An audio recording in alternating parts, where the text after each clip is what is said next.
Hey guys, tonight we're doing something a little different. You're not going to drift off with some charming royal anecdote or a tale of old invention. Nope. Tonight, you wake up in medieval England, a place of foggy fields, wooden teeth, and deeply questionable hygiene.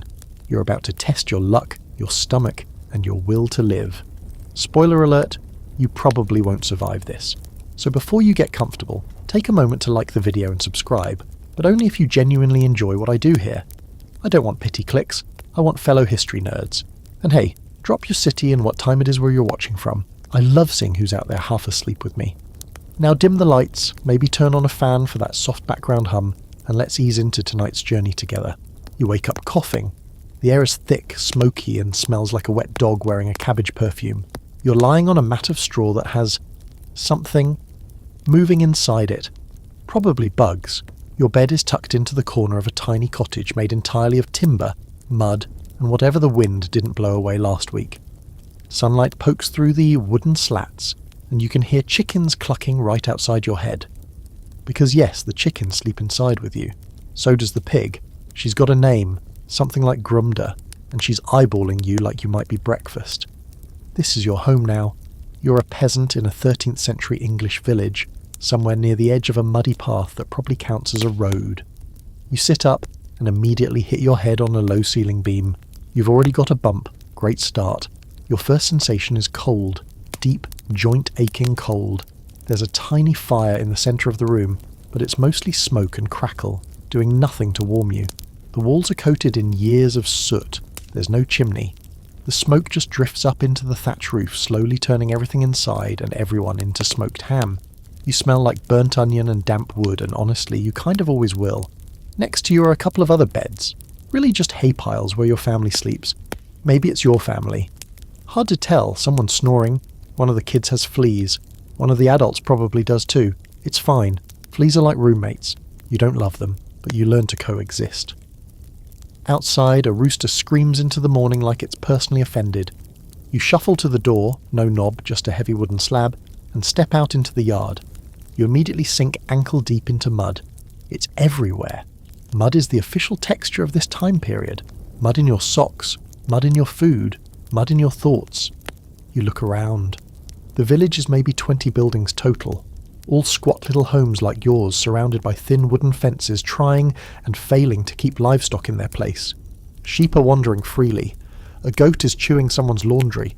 Someone else is relieving themselves into a ditch. You make eye contact. No one cares. The air stinks of manure and wood smoke. In the distance, you can see the grey outline of the manor house, home of the local lord, who technically owns this entire place, including you. It's not slavery exactly, but let's just say your freedom is symbolic. There's a well in the centre of the village and a few people are already there hauling water in heavy wooden buckets. You're going to want some of that. But also don't drink too fast or raw. That's how you get typhoid, or cholera, or an early grave. So, again, go easy on the well water. Someone yells something in Middle English.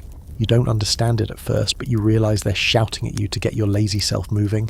You're already behind on your chores, which is wild because you woke up 5 minutes ago and you're covered in dirt. It's your job to tend the fields today, which sounds pastoral, sure, but mostly involves back-breaking labour and digging out rocks with your bare hands. Tools are scarce, and half of them are broken. Gloves? Never heard of them. You look down at your hands. They're already blistered. You've aged 5 years in 10 minutes. You also haven't eaten yet, but you're not alone there. Hunger is a permanent condition here, not a temporary one. Food security is a concept for the future. For now, you subsist on a diet of whatever didn't rot last week. Dried peas, turnips, maybe some porridge, if you can boil water without burning down your hut. Meat? Maybe once a month. Eggs? Only if the chickens are feeling generous. You pass a few neighbours. Everyone's missing teeth. Everyone smells like a barn. One woman nods to you and spits into the mud with a sound so violent it startles a duck. You wave because politeness never dies. A kid runs past barefoot holding a stick like a sword. He's got a thick smear of something suspicious on his face, but he's smiling like he owns the place. You envy him for a second before remembering that most children here die before their 5th birthday. Reality check. You keep walking.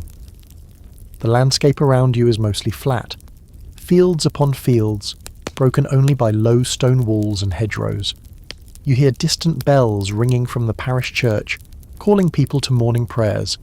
It's the only stone building in sight, which makes it the safest in a storm, or an invasion, or a peasant revolt.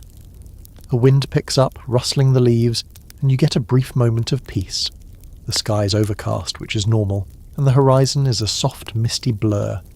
It's strangely beautiful if you squint past the outhouse and that one guy vomiting into a ditch. And as you take a deep breath, accepting your new life in this grimy, smelly, and deeply inconvenient century, one final thought creeps in. You're going to have to do this all again tomorrow, and the next day, and the one after that. Welcome to medieval England. You start your morning quest with one simple goal. Find something to eat. Seems easy enough, right? Wrong. Welcome to the peasant breakfast buffet, where your options range from disappointing to mildly tragic. You step back inside the cottage, where someone has managed to coax the fire into a pitiful flame. It's hot enough to singe your eyebrows if you lean in too close, but not hot enough to actually cook anything. Still, it's what you've got. In the corner, there's a small cloth sack filled with yesterday's barley mash. It smells sour and looks like something scooped from the bottom of a horse's hoof, but it's technically food. You scrape a few lumps into a wooden bowl and squint at the texture. It's gritty, a little slimy, and you're not entirely sure it's supposed to be grey. Doesn't matter, this is breakfast. But you're feeling bold, adventurous. Maybe, just maybe, you'll spice things up. So you reach for the pitcher of ale. That's right. Breakfast beer. Everyone drinks it. Kids too. It's weak. More like beer-flavoured water, but it's safer than anything that comes from a stream. You take a cautious sip and immediately wince. It's warm, flat, slightly vinegary. But hey, your stomach isn't cramping, yet, so you keep drinking. Your stomach grumbles. Not from hunger exactly, more from confusion. You're giving it things it hasn't seen before, like mashed oats mixed with last night's dirt and a splash of peasant brew. Delicious. Across the room, someone else is gnawing on a piece of bread so hard it sounds like a blacksmith at work. You watch their teeth struggle against it and realise the bread might be older than you. You briefly wonder about eggs. The chickens are right outside after all. You step out hoping to find one doing its thing, but you're met only with suspicious stares and flapping wings. You spot an egg, cracked, half frozen, already claimed by a fat rat. Breakfast sabotage. A goat bleats at you. You stare at it, silently asking, "Would you let me milk you?" It blinks, then headbutts you in the shin. That's a no. You shuffle back to the fire with your half-finished barley goop and ale. You sit on a three-legged stool that wobbles like it's about to commit suicide. Across from you, a grandmother figure coughs directly into her shawl and mutters something about the devil. Or maybe it's a blessing? Hard to tell. She then starts praying, eyes closed, lips moving fast. You don't interrupt. As you finish your meal, the cottage door opens and a young boy runs in shouting something about bread fines. You barely make out the words, but the gist is clear. Somebody didn't bake enough loaves for the communal oven. That's right, not everyone has their own fire. In most villages there's a shared oven managed by someone terrifying. You get fined if you try to bake bread in your own hearth instead. Not for safety reasons, for taxation. The church and the Lord want their cut of your flour. You now realise even cooking is a legal matter. Almost everything is. Want to grind your own grain? Use the Lord's mill? Want to bake your bread? Pay a fee? Want to brew your ale? Same deal. You're surrounded by invisible toll booths, all demanding coins you absolutely do not have. You're starting to feel the claustrophobia of it all, how every basic survival task is tangled in rules and dues. You look at your bowl of sadness.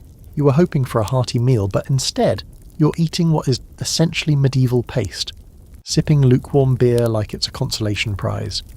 You notice something moving on the wall and lean closer. It's a large beetle, possibly edible. You're not that desperate yet. Suddenly, there's shouting outside. Curious, you step into the muddy yard again, bowl in hand, and join a cluster of villagers gathering near the well. Turns out someone found a dead eel in one of the water buckets. A gift from the river gods? A sign of doom? Both? Probably. A lively debate starts. One old man swears it's good luck. A teenage girl insists it means someone in the village will die soon. The eel becomes the focus of an impromptu sermon by a wandering friar, who claims the eel is God's metaphor for gluttony. You sip your beer and back away slowly. With breakfast more or less finished and spiritual confusion now added to your day, you wander toward the edge of the village. You pass a row of drying fish hanging from a rope. They've clearly been dead for days and smell like sin, but someone will eat them. Maybe you. At the edge of the fields, you spot a cart stuck in the mud. A man is swearing at it, waving a stick and trying to convince his ox to move. The ox, perfectly still, looks at him like it's deeply over this century. You relate. A voice calls out your name, or at least your assigned peasant equivalent. It's your reeve, the guy in charge of making sure you and everyone else work hard enough not to get whipped or fined. He points to a stack of firewood. You nod. Task accepted. You trudge over, bowl still in hand, and begin hauling logs. Breakfast time is officially over. As you lift your third log, your back cracks in a way that makes you question everything. You're already exhausted, you're still hungry, and your face is now covered in soot from a passing cart. A goose honks at you aggressively. The day has begun in earnest. And here's the kicker. No lunch break. Not really. Maybe you'll find some onion tops or a handful of berries later, but meals are more like episodes of not being starving. Dinner might be better, assuming someone traps a rabbit or a neighbour's hen accidentally dies. Don't get your hopes up. By now, the sun is crawling slowly across the grey sky, promising nothing but more work, and maybe, if you're lucky, slightly warmer beer tonight. And as you toss another log into the stack, the thought sneaks in. How is anyone still alive here? How did they survive on this? The truth is, most didn't. Malnutrition was the default setting. Stunted growth, tooth decay, and scurvy were all just Tuesday. Even the nobility had worms. And you're just trying to make it to nightfall without passing out or accidentally offending a saint. So, was breakfast successful? You ate something. You drank something. You didn't vomit or cry. Yet.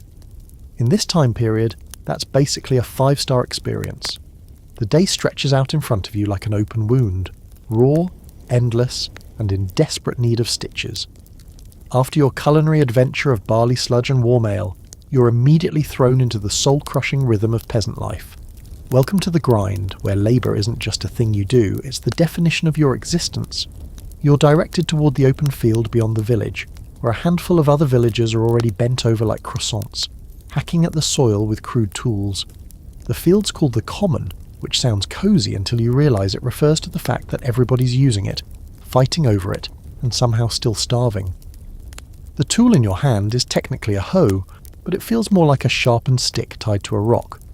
You start digging furrows into the dirt, which is clumpy, wet, and filled with rocks that seem personally offended by your presence. Your hands blister fast, the wind whips at your face, there's a steady drizzle, not enough to justify stopping, but just enough to soak through your one slightly mouldy tunic. And yes, let's talk about that tunic. It itches. It smells like wet dog and sour butter. It's made of coarse wool that has never once known the concept of comfort. Your underclothes. If you're lucky, they're linen. If not, you're going commando like half the village. Either way, everything chafes. Everything. As you bend to your work, your back starts to ache. There's no ergonomic anything. Just the dull, steady misery of medieval agriculture. And the soil? It's bad. It's been overworked, under-fertilised, and stomped on by enough livestock to have a permanent grudge against humanity. You'd kill for a tractor. You'd kill for a shovel that didn't wobble when you touched it. Across the field, a pair of kids are throwing clumps of dirt at each other. They're barefoot, laughing, and covered in grime from head to toe. One of them pulls something from the ground. An old coin? A bone? It's hard to tell, and screams with joy. You smile, and then promptly trip over a tree root and land face first in a cold puddle. As you sit up, coughing up mud and dignity, a group of older villagers walks by hauling bundles of manure. Real, steaming manure. For spreading on the crops, of course.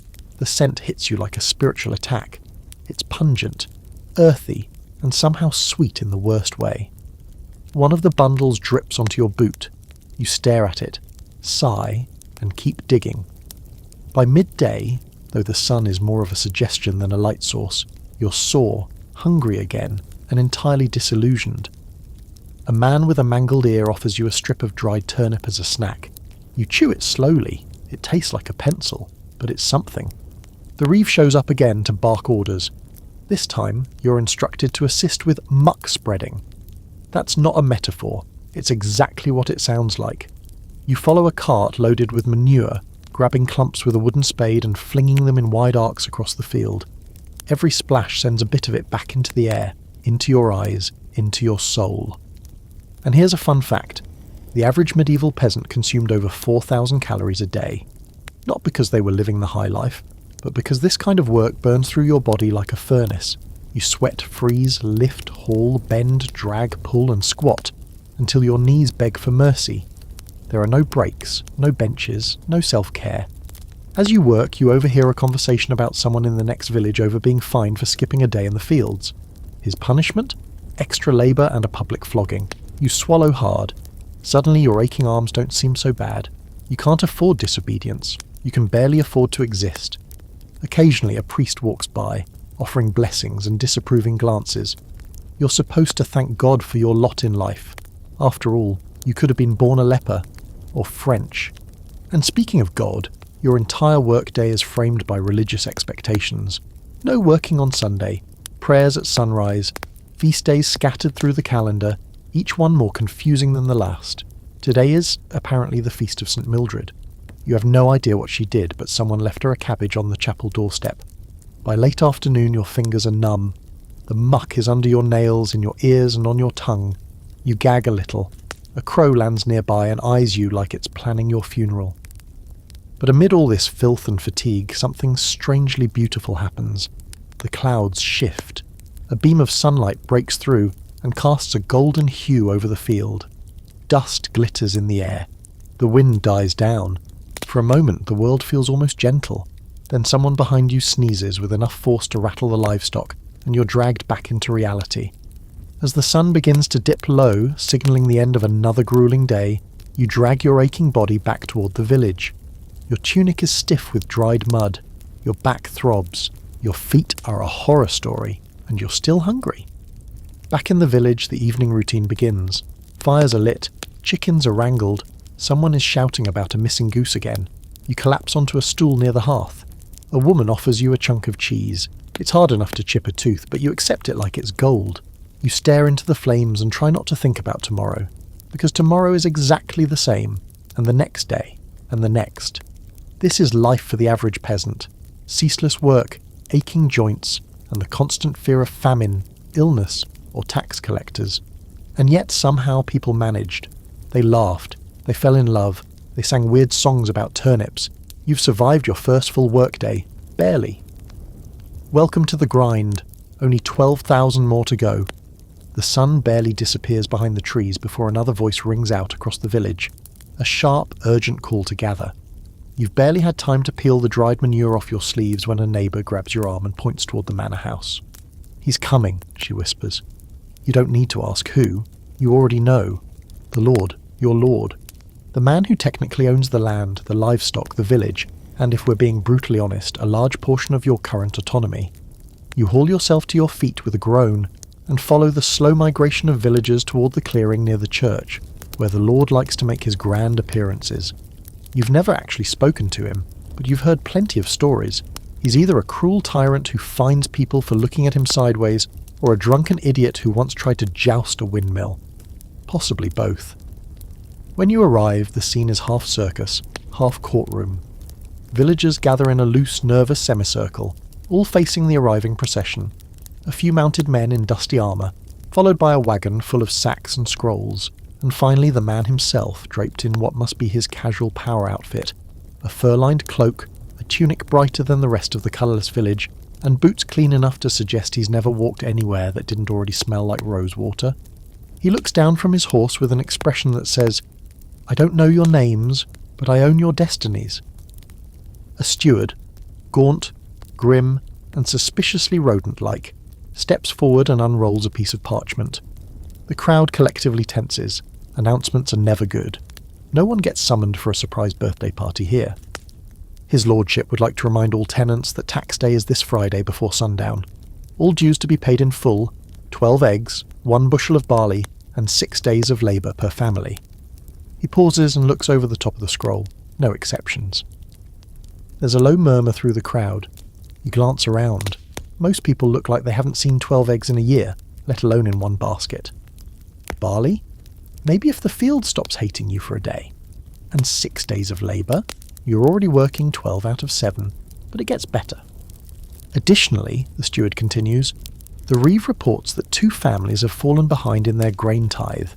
His lordship is considering punitive measures. Now everyone's sweating. Punitive measures range from fines to flogging to having your front door taken away. You shift uncomfortably, suddenly aware that you might have missed a basket or 2 last month. Not on purpose. Just because there wasn't enough grain to go round. You were busy, there was frost, and a goat ate your ledger. The Lord finally speaks, his voice smoother than it should be. I do hope, he says, smiling faintly, that you all understand the importance of duty. A village is like a clock, yes, each of you a cog, and I, he taps his chest, am the keeper of the time. You don't know what that means exactly, but it sounds like something rich people say before doing something incredibly unjust. After a few more vague threats and unnecessary declarations of his own importance, the Lord signals to his steward and turns his horse around. His guards follow, and the entire procession begins to retreat toward the manor. But before leaving, the steward tosses a sealed parchment to the ground. These are the updated duties. Reeve will post them, then they're gone. The silence afterward is thick. A few people shuffle forward to examine the list. Others start muttering. You catch pieces of conversation, complaints about how unfair the egg quota is, theories about whether the Lord even knows what barley looks like, one whispered plan about hiding chickens in the woods, desperate times, etc. You walk back toward your cottage with a heavy pit in your stomach. You don't have enough to meet the dues. No one does. It's not about actual resources, it's about control. These taxes exist to keep you down, not to keep the economy running. You're part of a system that bleeds you just enough to keep you alive and just weak enough to keep you obedient. Back at your hovel, someone has lit a new fire. The smoke crawls along the ceiling. You duck your head and sit by the flame, staring at the dancing light as the evening deepens into a cold, silent darkness. The little food you had for the day is gone. Your body aches from labour. And now there's the looming dread of dues day. You start mentally calculating. You've got 3 chickens, maybe 4 eggs if they all feel generous. You have some barley, but not enough for a full bushel. And as for 6 days of labour, you're already giving 10. You'll have to give more, or someone else will give less and you'll pay for it. Your thoughts are interrupted by a knock on the wooden plank you call a door. It creaks open, and the reeve's silhouette appears in the smoke. Just checking the head count, he says flatly. You've got 3 in this house, right? You nod slowly. Yes, 3. Good. Make sure your eggs are fresh. Lord doesn't like spots. Then he's gone. The room is quiet again. One of the kids coughs in the corner. A chicken shuffles closer to the fire. You stare at the flames until your eyes blur. You realise something unpleasant. Your time is not your own. Your sweat, your food, your hours, they all belong to a man who thinks of you as a walking egg delivery service. And yet, here's the twist. This system is considered normal. Most people around you don't dream of escaping it. They don't imagine rebellion. They don't fantasize about freedom. They just endure, day by day, egg by egg. Of course, not everyone agrees.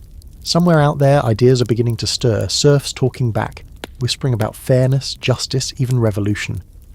But that's not tonight's problem. Tonight's problem is finding 6 eggs and a miracle. So you lie down on your hay mattress again, pull a scratchy wool blanket over your head, and try not to dream of the manor's kitchen. Warm, clean, filled with meats you'll never taste. Maybe tomorrow you'll find a way to come up with those eggs, or maybe you'll join the chicken in the woods. You wake the next morning with a sneeze that nearly throws your back out. The inside of the cottage is cold, damp, and full of the kind of early morning silence that usually means bad news, or someone has already stolen your shoes. You sit up, sniff once, and realise something truly horrifying. You're expected at church today. Not just because it's Sunday, which of course it is, but because the local priest has been on a sermon spree lately. Something about sin taking root in the village, or maybe sin sprouting from the well. It's unclear. He's very into metaphors. You throw on your one good tunic, which is really just your least offensive sack of wool, and splash some water on your face. It's ice cold and probably full of invisible microbes with revenge in their hearts, but it wakes you up. Someone hands you a crust of bread on the way out. It's so hard you could use it to break a window, but you gnaw at it anyway. The church stands at the edge of the village like a stone mother, judging everything around it. It's small, but to you it looks enormous, tall, grey, and built to last longer than anything else in town, including your lifespan. The bell rings once, low and heavy.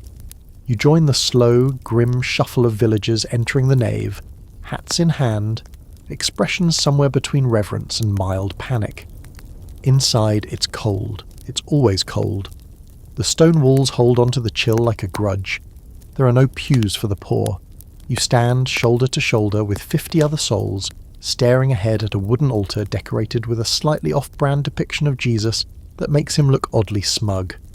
The priest stands nearby, arms raised, robes slightly frayed, eyes gleaming with the fiery joy of someone who gets to talk uninterrupted for an hour. He begins in Latin, which you don't understand. No one does, really. You know the rhythm, though. The cadence is like background music to your entire life. Latin first, English second, followed by a long speech where someone definitely gets accused of something they may or may not have done. You glance around the room and see heads bowed, eyes closed, lips moving. Not out of faith necessarily, but because muscle memory is a powerful thing. Eventually the priest switches to English, or something close enough, and launches into today's sermon, which is about temptation, a favourite topic. You hear a familiar rant about ale, gambling, idle hands, and lustful behaviour, which, judging by the way he glances at the back row, probably means someone's been caught doing something behind the barn again. You're still only halfway listening when the priest suddenly pauses, raises a hand, and says something that catches your attention. The eyes of the Lord are always watching, and so are mine. You flinch. Everyone does. It's the kind of sentence that makes you reflexively examine your last week for sins, even if all you did was eat someone else's onion. After the sermon, there's the collection, the tithe, 10% of your already non-existent income. It's not just expected, it's enforced. You either pay in coin, food, or labour. No one cares if you're struggling. If you can't give money, you can give time.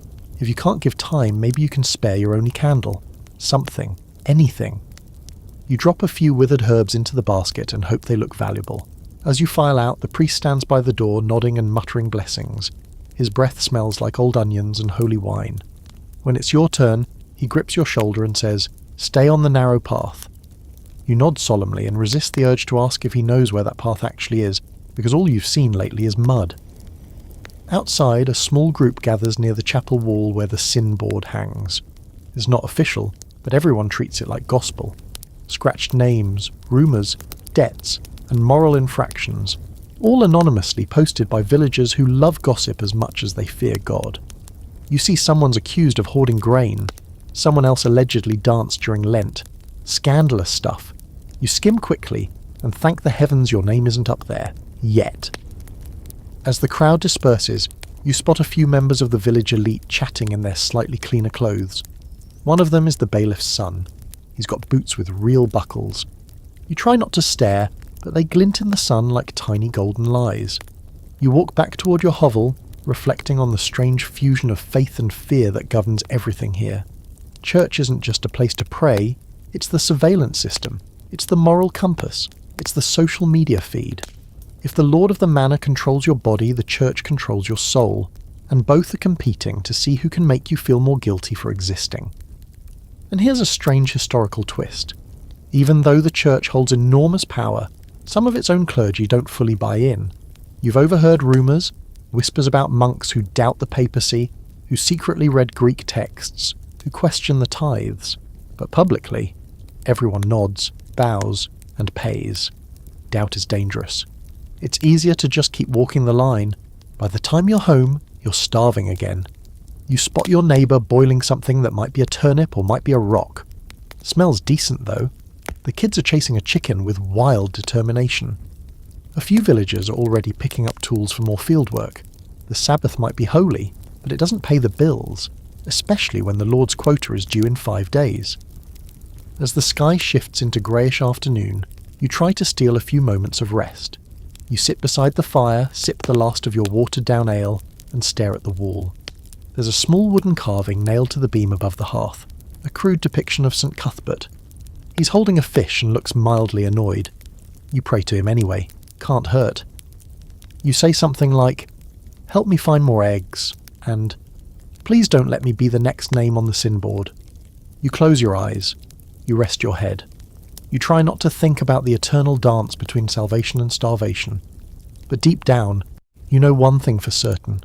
The church isn't just watching over you, it's watching through you, into every cracked bowl, every unpaid tithe, every whispered joke about the priest's lazy eye. It sees, it remembers, it punishes, and if you're lucky, it might just forgive you for that one time you swore at the goat.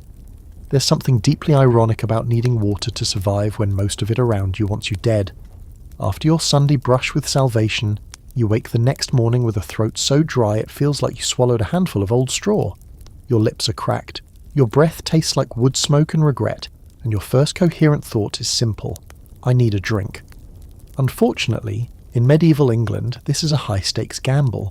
Sort of like drinking from a puddle and praying it doesn't give you a disease with the word bloody in its name. You step outside into another grey, damp morning. The ground is sticky underfoot, the clouds low and colourless, and the chickens are in full chaotic mode, pecking each other over some invisible feud. You grab a small clay cup, if you're lucky, this one hasn't been peed in by a cat, and head toward the village well. It's located in the centre of the commons, a wooden structure leaning just enough to look ominous, but not enough for anyone to fix it. There's already a small crowd gathered, everyone waiting their turn to fill up buckets, flasks, and the occasional pot that doubles as a helmet on feast days. You take your place in line, listening to the hum of conversation around you. Most of it's about someone's sheep getting stolen. Again. A baby with mysterious boils, not great, and a travelling peddler who supposedly sold a magical rat trap that failed spectacularly. No one seems particularly surprised. When it's finally your turn, you lower the rope slowly, the bucket squealing with the kind of noise that suggests it might unravel completely at any second. It hits the water with a satisfying splash, and you pull it back up, arms shaking with effort. When you peer inside, the water looks okay. Not good, but not horrifying either. There's a slight greenish tint and something tiny swims just under the surface. You scoop a cupful, sniff it, and take a tentative sip. It's cold and tastes faintly of moss and whatever emotion follows betrayal. Still, you've had worse. The truth is, water is dangerous. Clean sources are few and far between, and the idea of filtration is still a few centuries away. Most people drink what they can find: rivers, streams, rain barrels. But these are also shared by livestock, wild animals, and that one guy who definitely relieves himself wherever he wants. The well is the safest option, and even it comes with risks. Last summer someone threw a dead badger in it by accident, and everyone got stomach cramps for weeks. You start walking back toward your hut when you hear a familiar sound behind you. Retching. You turn and see a young boy doubled over near the edge of the green, vomiting into the mud. No one rushes to help. It's not apathy, it's just routine. You wait, watching carefully. If he starts showing spots or stops speaking, it's probably dysentery, or typhoid, or something even worse.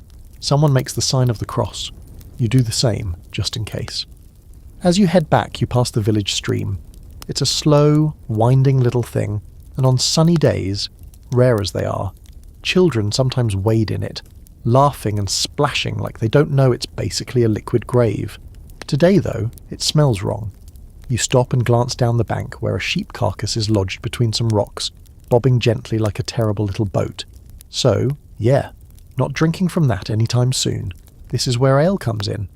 Weak beer isn't just a treat, it's survival. Fermentation kills off most of the deadly stuff and people drink it constantly. You're expected to brew your own or buy it from someone who does. Today, that someone is a hunched old man named Wirt, who brews his ale behind a leaning shack that's part home, part yeast graveyard. You make your way to him and trade a couple of onions for a small flask. He pours it with a wink and says, "This one won't blind you." Probably you laugh nervously and take a sip. It's sour, thick, and smells like old socks, but it's safe-ish. You tuck it away. You'll need it later when the thirst creeps in again. Here's the ironic thing.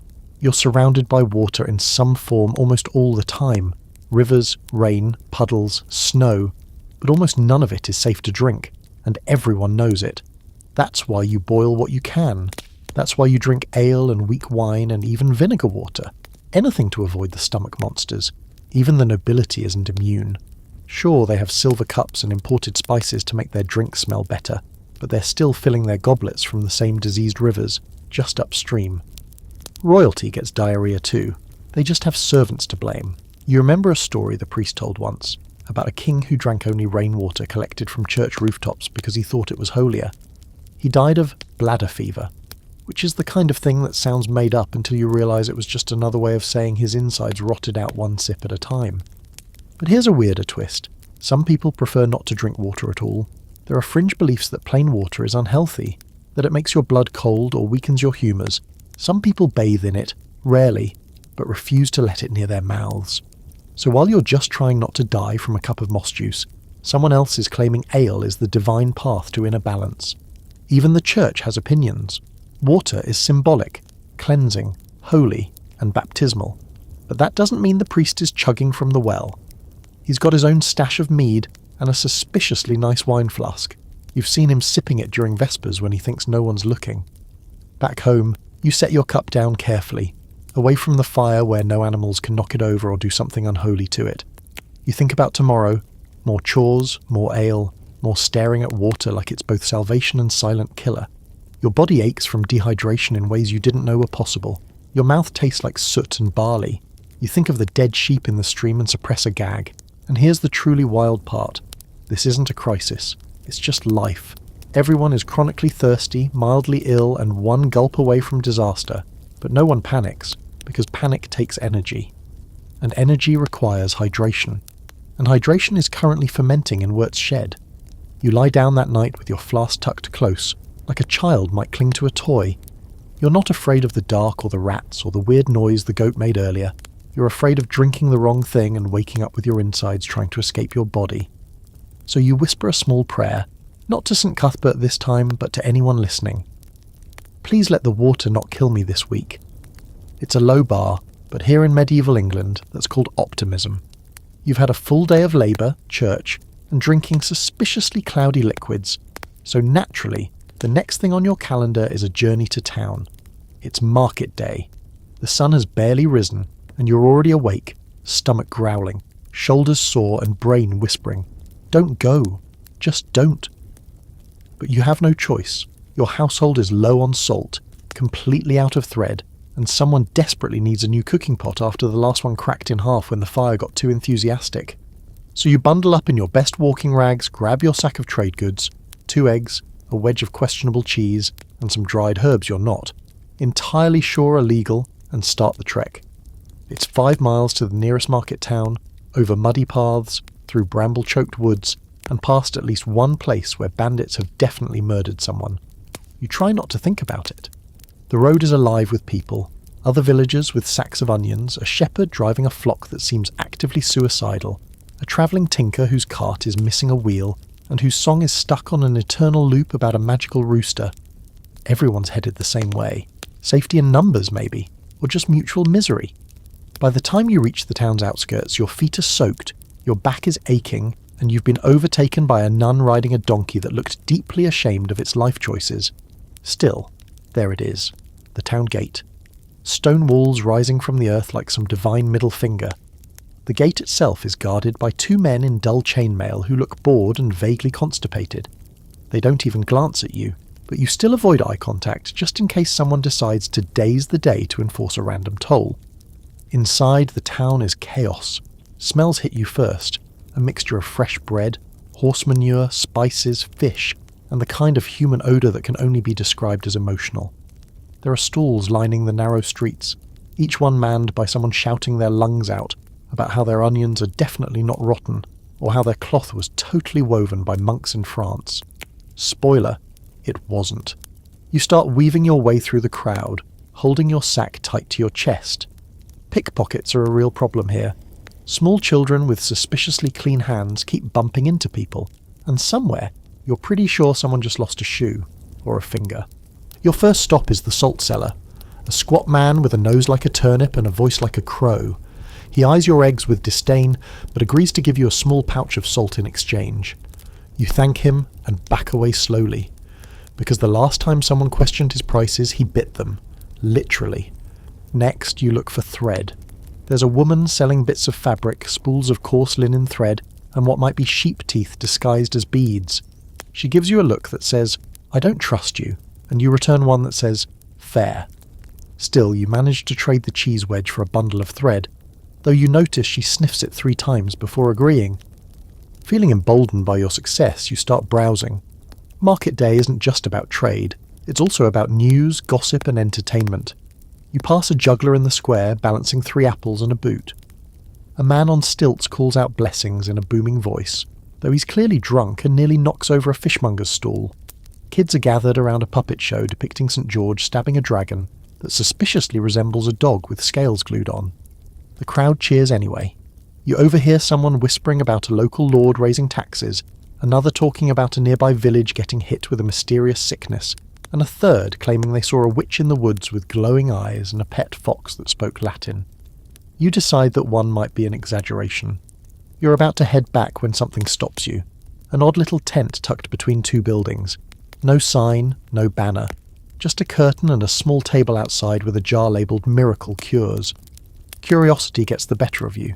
You approach, and a tall, rail-thin woman emerges wrapped in scarves, eyes dark and unreadable. "Looking for healing?" she asks in a voice like dry leaves. "Or perhaps protection?"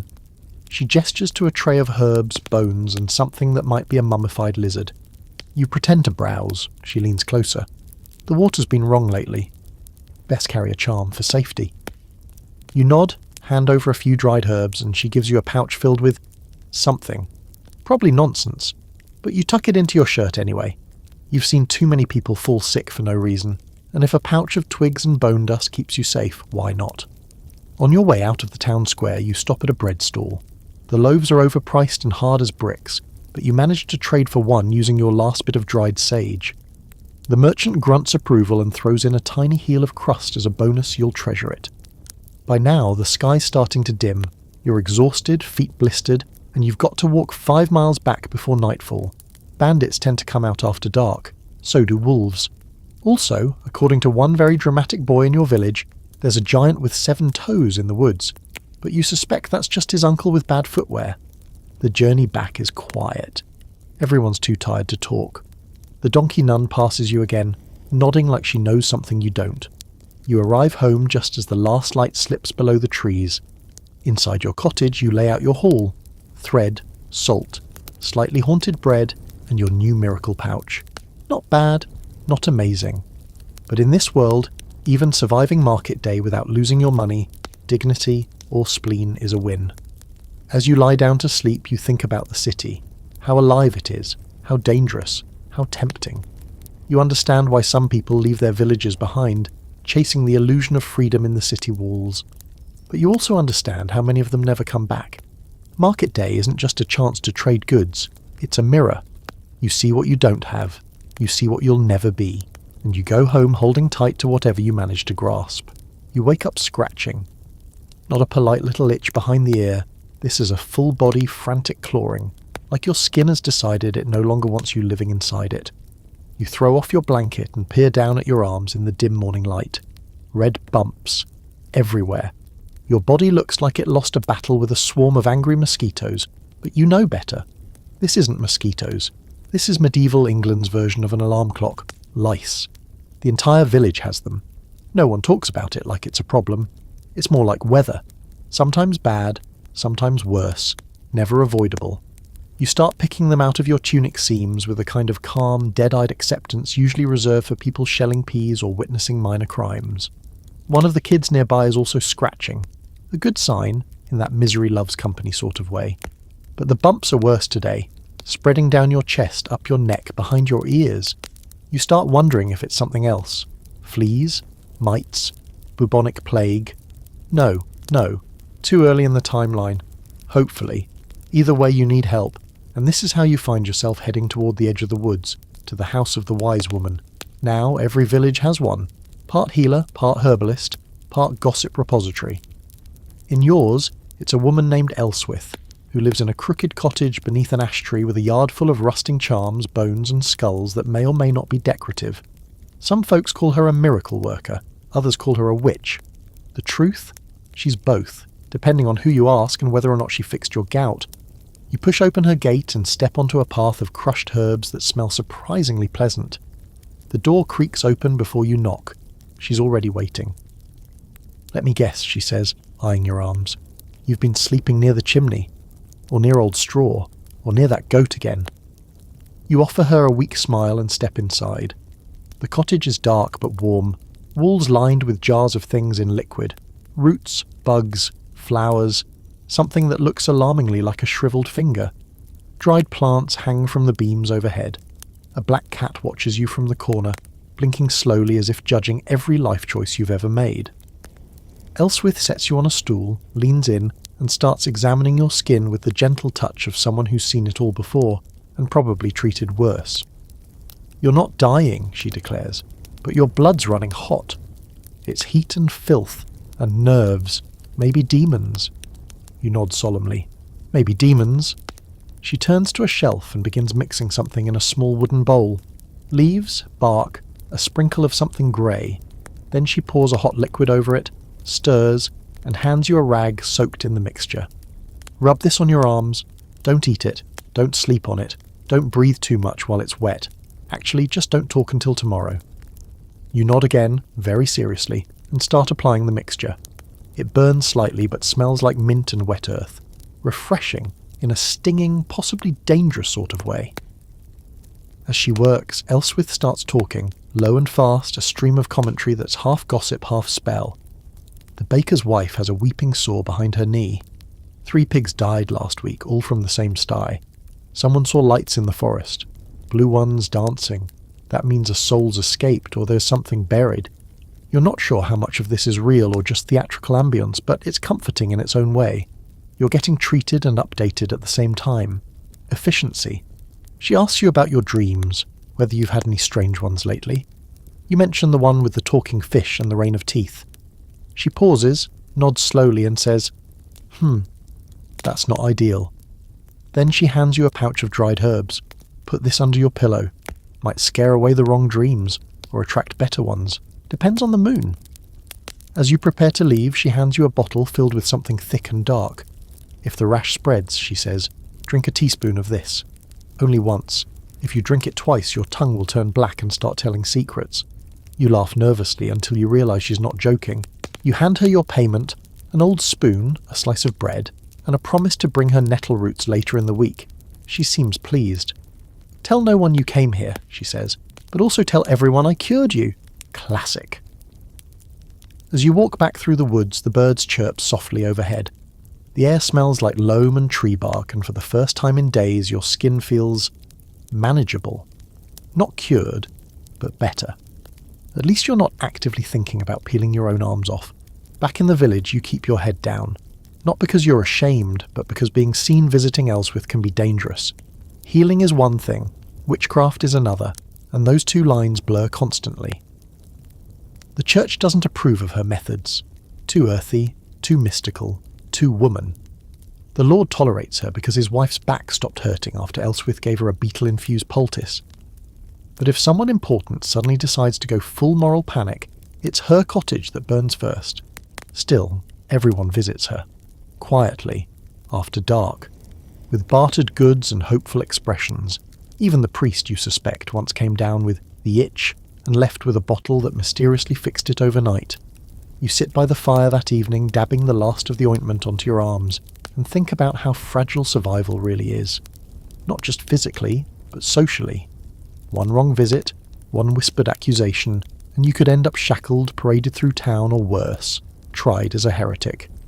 That word gets thrown around a lot these days. Heretic. Sometimes it means she challenged church teachings, but sometimes it just means she healed someone too fast and now I feel insecure. There's an open debate among scholars, well, future scholars, about whether these wise women were actually early scientists or just glorified folk doctors. The answer's probably both. Some of them really did know their stuff, plants, infections, the rhythms of the body.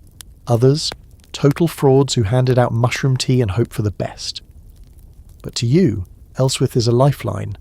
When nothing else works, when prayer fails, when the Lord's taxes leave you broke, when your skin is crawling with things you can't even name, she offers something, a solution, or at least a distraction.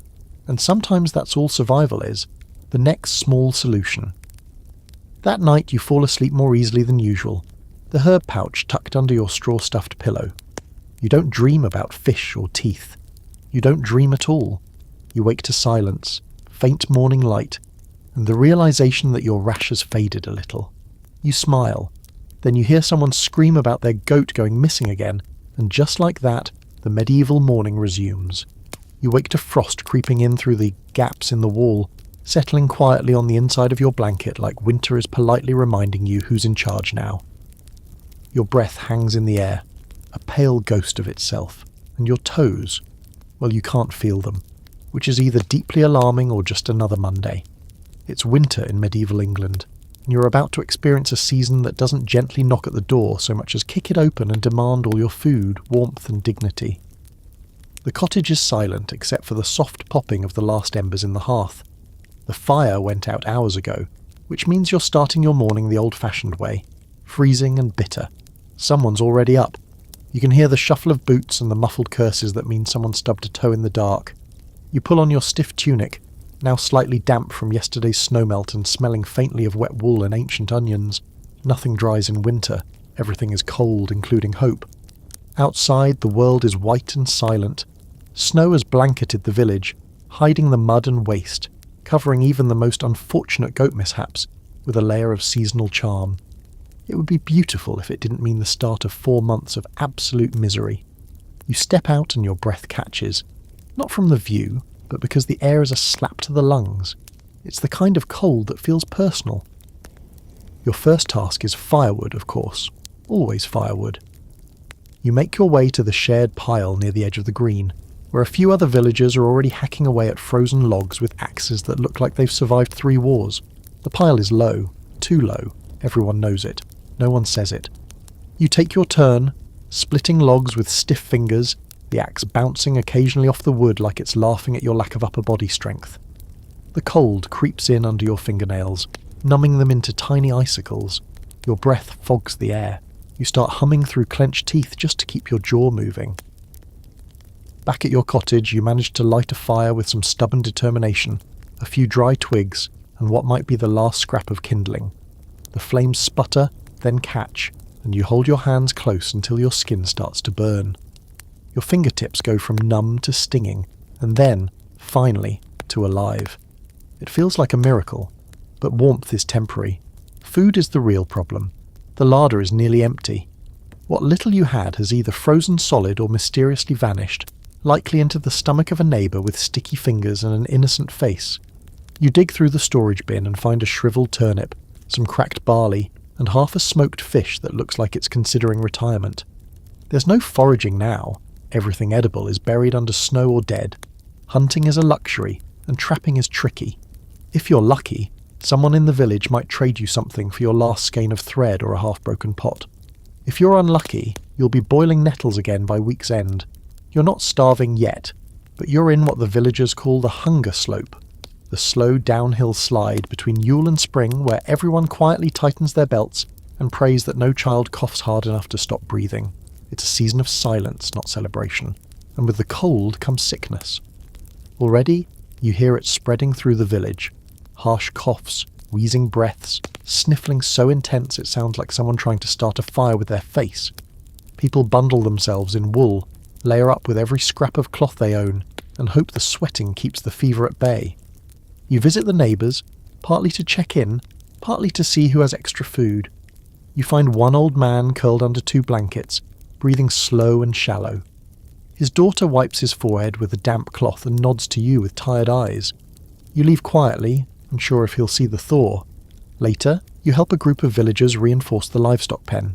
Wolves get bold in winter, and there have been tracks near the edge of the woods. You're not a warrior, but you're an able-bodied person who can wave a torch and yell with enthusiasm. That counts. You see your breath curl in the fading light as you hammer boards into place. The goats bleat nervously, the chickens puff up their feathers like angry snowballs, and the pigs are already sleeping in a huddle, oblivious to your efforts. They'll survive. Pigs always do. Smarter than they look. Night comes early, as it always does in winter. The sun seems embarrassed to show its face for more than a few hours. By the time you return home, it's already dark. The fire is low, the air inside still freezing, and the whole cottage smells like smoke, unwashed feet, and boiled regret. You share your meagre meal with whoever's home. The turnip goes into the pot. The barley softens after an hour of simmering. The fish adds flavour, probably. You eat slowly, trying not to think about how little is left. Tomorrow you'll have to trade or risk hunger. You wrap yourself in your blanket close to the fire and try to fall asleep. You can hear the wind howling outside, rattling the shutters and slipping in through every crack in the wall. Your feet are ice, your nose is colder, and despite the fire, you can still see your breath rising in soft, slow curls. This is winter. It's not dramatic, not sudden. It's a slow suffocation. It creeps in and settles around you, biting at your fingers, tightening your stomach, whispering old stories of villages that didn't make it. And every winter there's at least one cottage that doesn't see the spring. But here's the strange thing. Even in the bleakness, there are sparks of beauty. The snow twinkles under moonlight. The silence is peaceful, almost holy. And every bowl of hot food, no matter how bland or small, feels like a feast. You clutch your blanket tighter, feel your eyelids grow heavy, and drift off with one final thought. Spring will come. It always does. The question is just whether or not you will live to see it. You wake up coughing, and not the polite clear-your-throat kind. This is the deep, wet kind, the kind that sounds like your lungs are trying to stage a violent uprising. Your chest aches, your throat is raw, and when you sit up dizzy and clammy you know exactly what this means. Someone's sick. Maybe it's you, maybe it's everyone, maybe the entire village's luck has officially run out, and the timing just perfect. Because of course it's now, in the heart of winter, when everyone's already cold, starving, and too exhausted to even scream into the void. You step outside, shaky on your feet. The snow has turned to slush, grey and crusted, like it's given up pretending to be pretty. In the distance, smoke rises from chimneys, less than usual. Quiet has settled over the village, not peaceful but heavy, ominous. You pass the neighbour's house and see a cloth hanging from the door. White, that's the signal. Someone inside is sick. You see another down the lane, and another. You stop counting after 6. No one talks about it directly, not at first. It starts as whispers. So-and-so is coughing. A child hasn't left bed in 3 days. Someone spotted black spots on a man's legs, and then the panic starts to creep in, quiet and frantic. It's not just a winter fever, it's the plague. That word is heavy here. Even centuries before the most famous outbreak, there's always been something lurking. Waves of illness that sweep through villages and towns like invisible curses. You don't need to know the science to recognise the signs. People drop fast. One day they're fine, the next they're gasping in a pile of straw, their breath thick and shallow, their skin hot as fire and cold as death at the same time. You return home and shut the door, pushing a sack of flour against it like that will help. Someone sneezes inside and everyone jumps. You all look at each other like suspects in a mystery no one wants to solve. The truth is, if one person in the house gets it, you probably all will. There's no real isolation, no quarantine zones, just shared air, shared blankets, shared doom. You boil water, for drinking, for soaking cloths, for pretending you're doing something useful. The fire is stoked until the whole room is hot and smoky, because for once, you want heat. Not just for comfort, but in some desperate hope that it'll sweat the sickness out of the walls. It won't. But you need to believe something can. Word spreads that the Reeve's wife is sick, then the blacksmith, then the priest. A small group gathers near the well, arguing whether to bless it or fill it in. Someone burns sage, someone else burns the sage burner. Panic doesn't look like screaming mobs, it looks like confusion, rituals, and an overwhelming sense of being completely powerless. By midday, the road into the village is blocked with a crude sign, just a wooden stake with the word "Keep Out" carved into it. You don't know who put it there, but you're not surprised. Villagers don't want to be associated with outbreaks. If anyone gets word that your town is infected, the next visitors might be men with torches instead of traders. A friar from another parish shows up at the edge of the wood and is immediately pelted with snowballs and shouted at to leave. He yells back that this is unchristian. Someone replies that so is dying from mysterious boils. The friar wisely turns around. By late afternoon you feel worse. Not the others yet, just you. Your head swims. You can't stop sweating. Food makes you gag, even the idea of it. You wrap yourself in everything soft and crawl into the corner like an injured animal. Someone puts a cool rag on your forehead. It smells like mint and desperation. You drift in and out. Fever dreams start. You see faces. Some you know, some you don't. You see rats crawling through the thatch, their tiny black eyes glittering. You hear bells, you hear crying, you hear the priest chanting in Latin, even though he hasn't left his bed in 2 days. And then the strangest thing happens. Someone starts burning herbs outside your door. Not just one person. A group. It's Elswith, the wise woman, leading a little ritual. They're waving bundles of dried yarrow, sage, juniper, anything that smells like it might chase death away. The smoke curls into the house, thick and strange. It chokes, then soothes. You slip deeper into sleep. At some point during the night you wake. You're drenched. Not with sweat this time, but with the shivering aftermath of a broken fever. Someone's sitting beside you, dabbing your forehead, muttering softly. You can't make out the words, but it's something like a prayer, or a lullaby, or maybe both. You drift off again. The next morning you're alive, which is a win. You feel hollowed out, like your soul's been wrung like a cloth, but you're breathing. Around you, others are stirring. The worst seems to have passed, at least for now. But not everyone made it. The Reeves' wife didn't. Neither did the old blacksmith. 2 children from a nearby hut are gone too. The priest recovers enough to ring the bell. Not for service, but for mourning. It tolls slowly, each clang a reminder of who isn't coming back. You help dig graves that afternoon, the ground still frozen and unforgiving. It takes hours, your back screams, your hands blister, but the dead must be buried. That's one rule everyone follows, even when all others fail. Later the village gathers for a small ceremony. No sermon, no choirs, just a few words, some tears, and a moment of silence so heavy it crushes your chest. And then, just like that, life stumbles forward again. Because it has to. There's an open debate, even centuries later, about what these early outbreaks truly were. Bubonic plague, typhus, smallpox, or something else entirely. No one agrees, but in the moment it doesn't matter.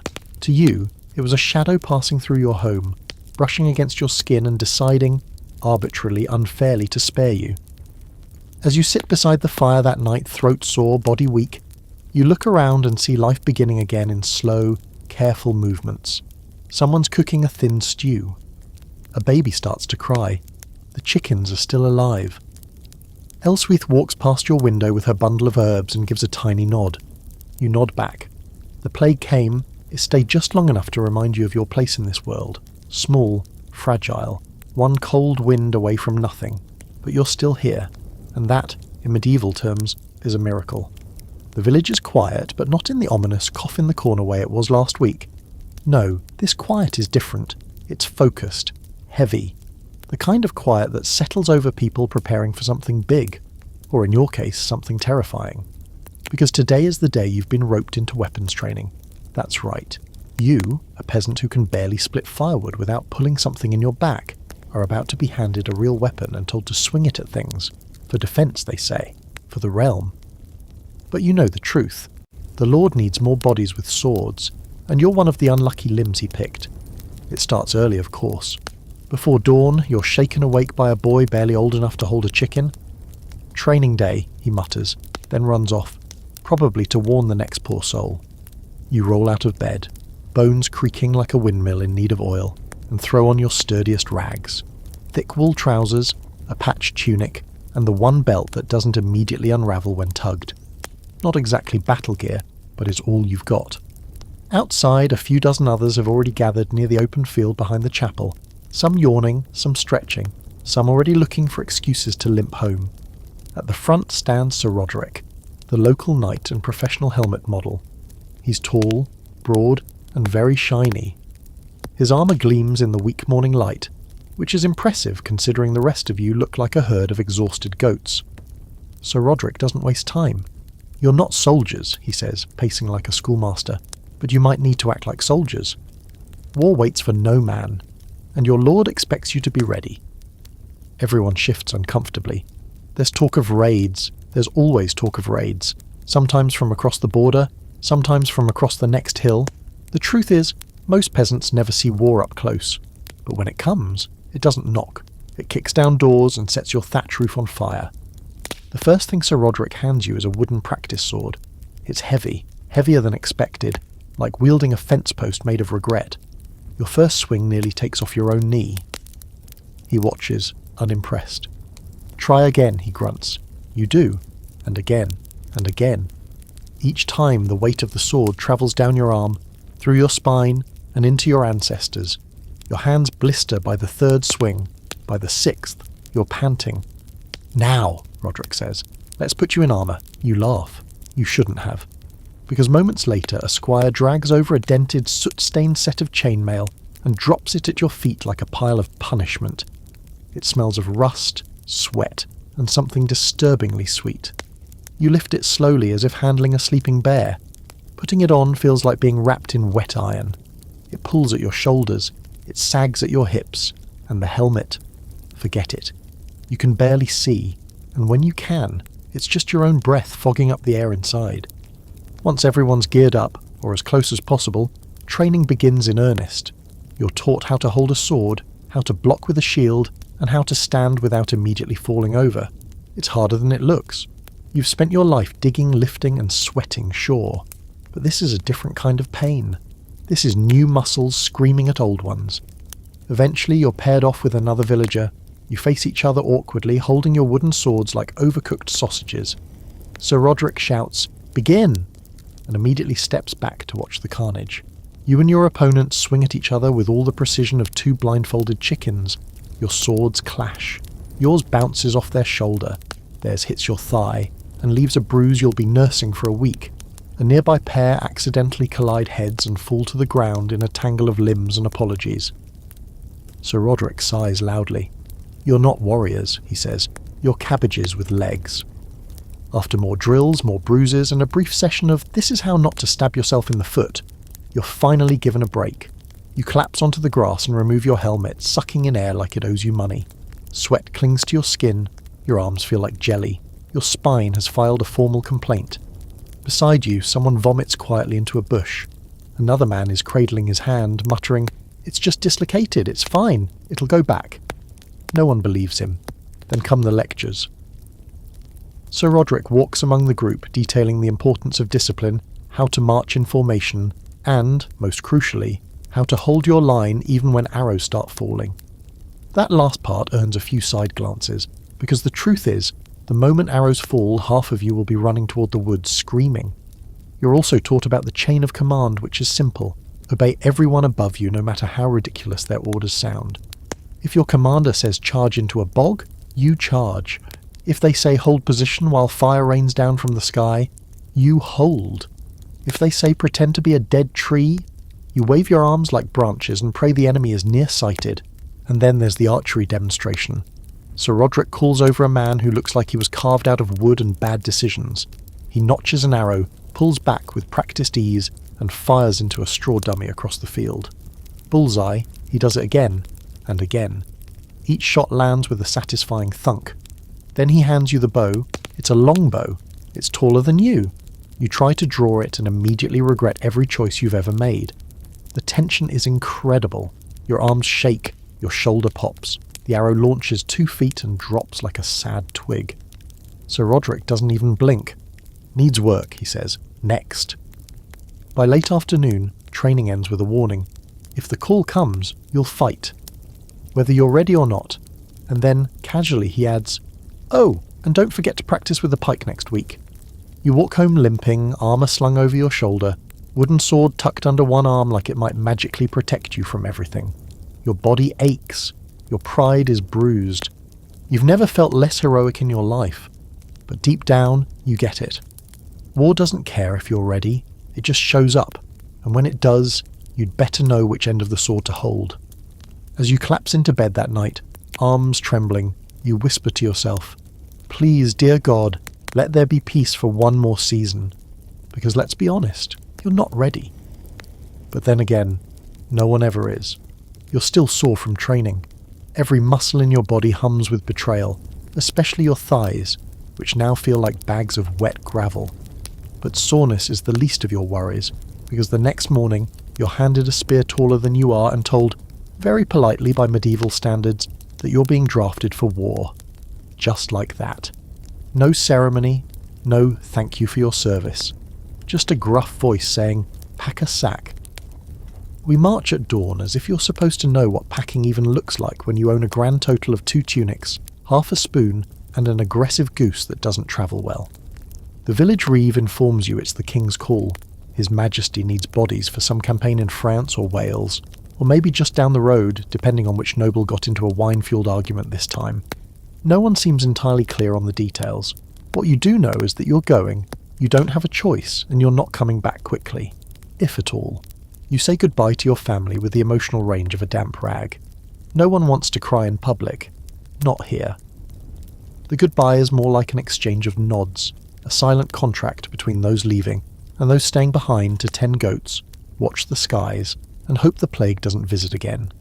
You join the others on the edge of the village, a ragtag group of half-trained men and boys in ill-fitting armour and leather boots that haven't been dry since Michaelmas. A few veterans shuffle among you, scowling.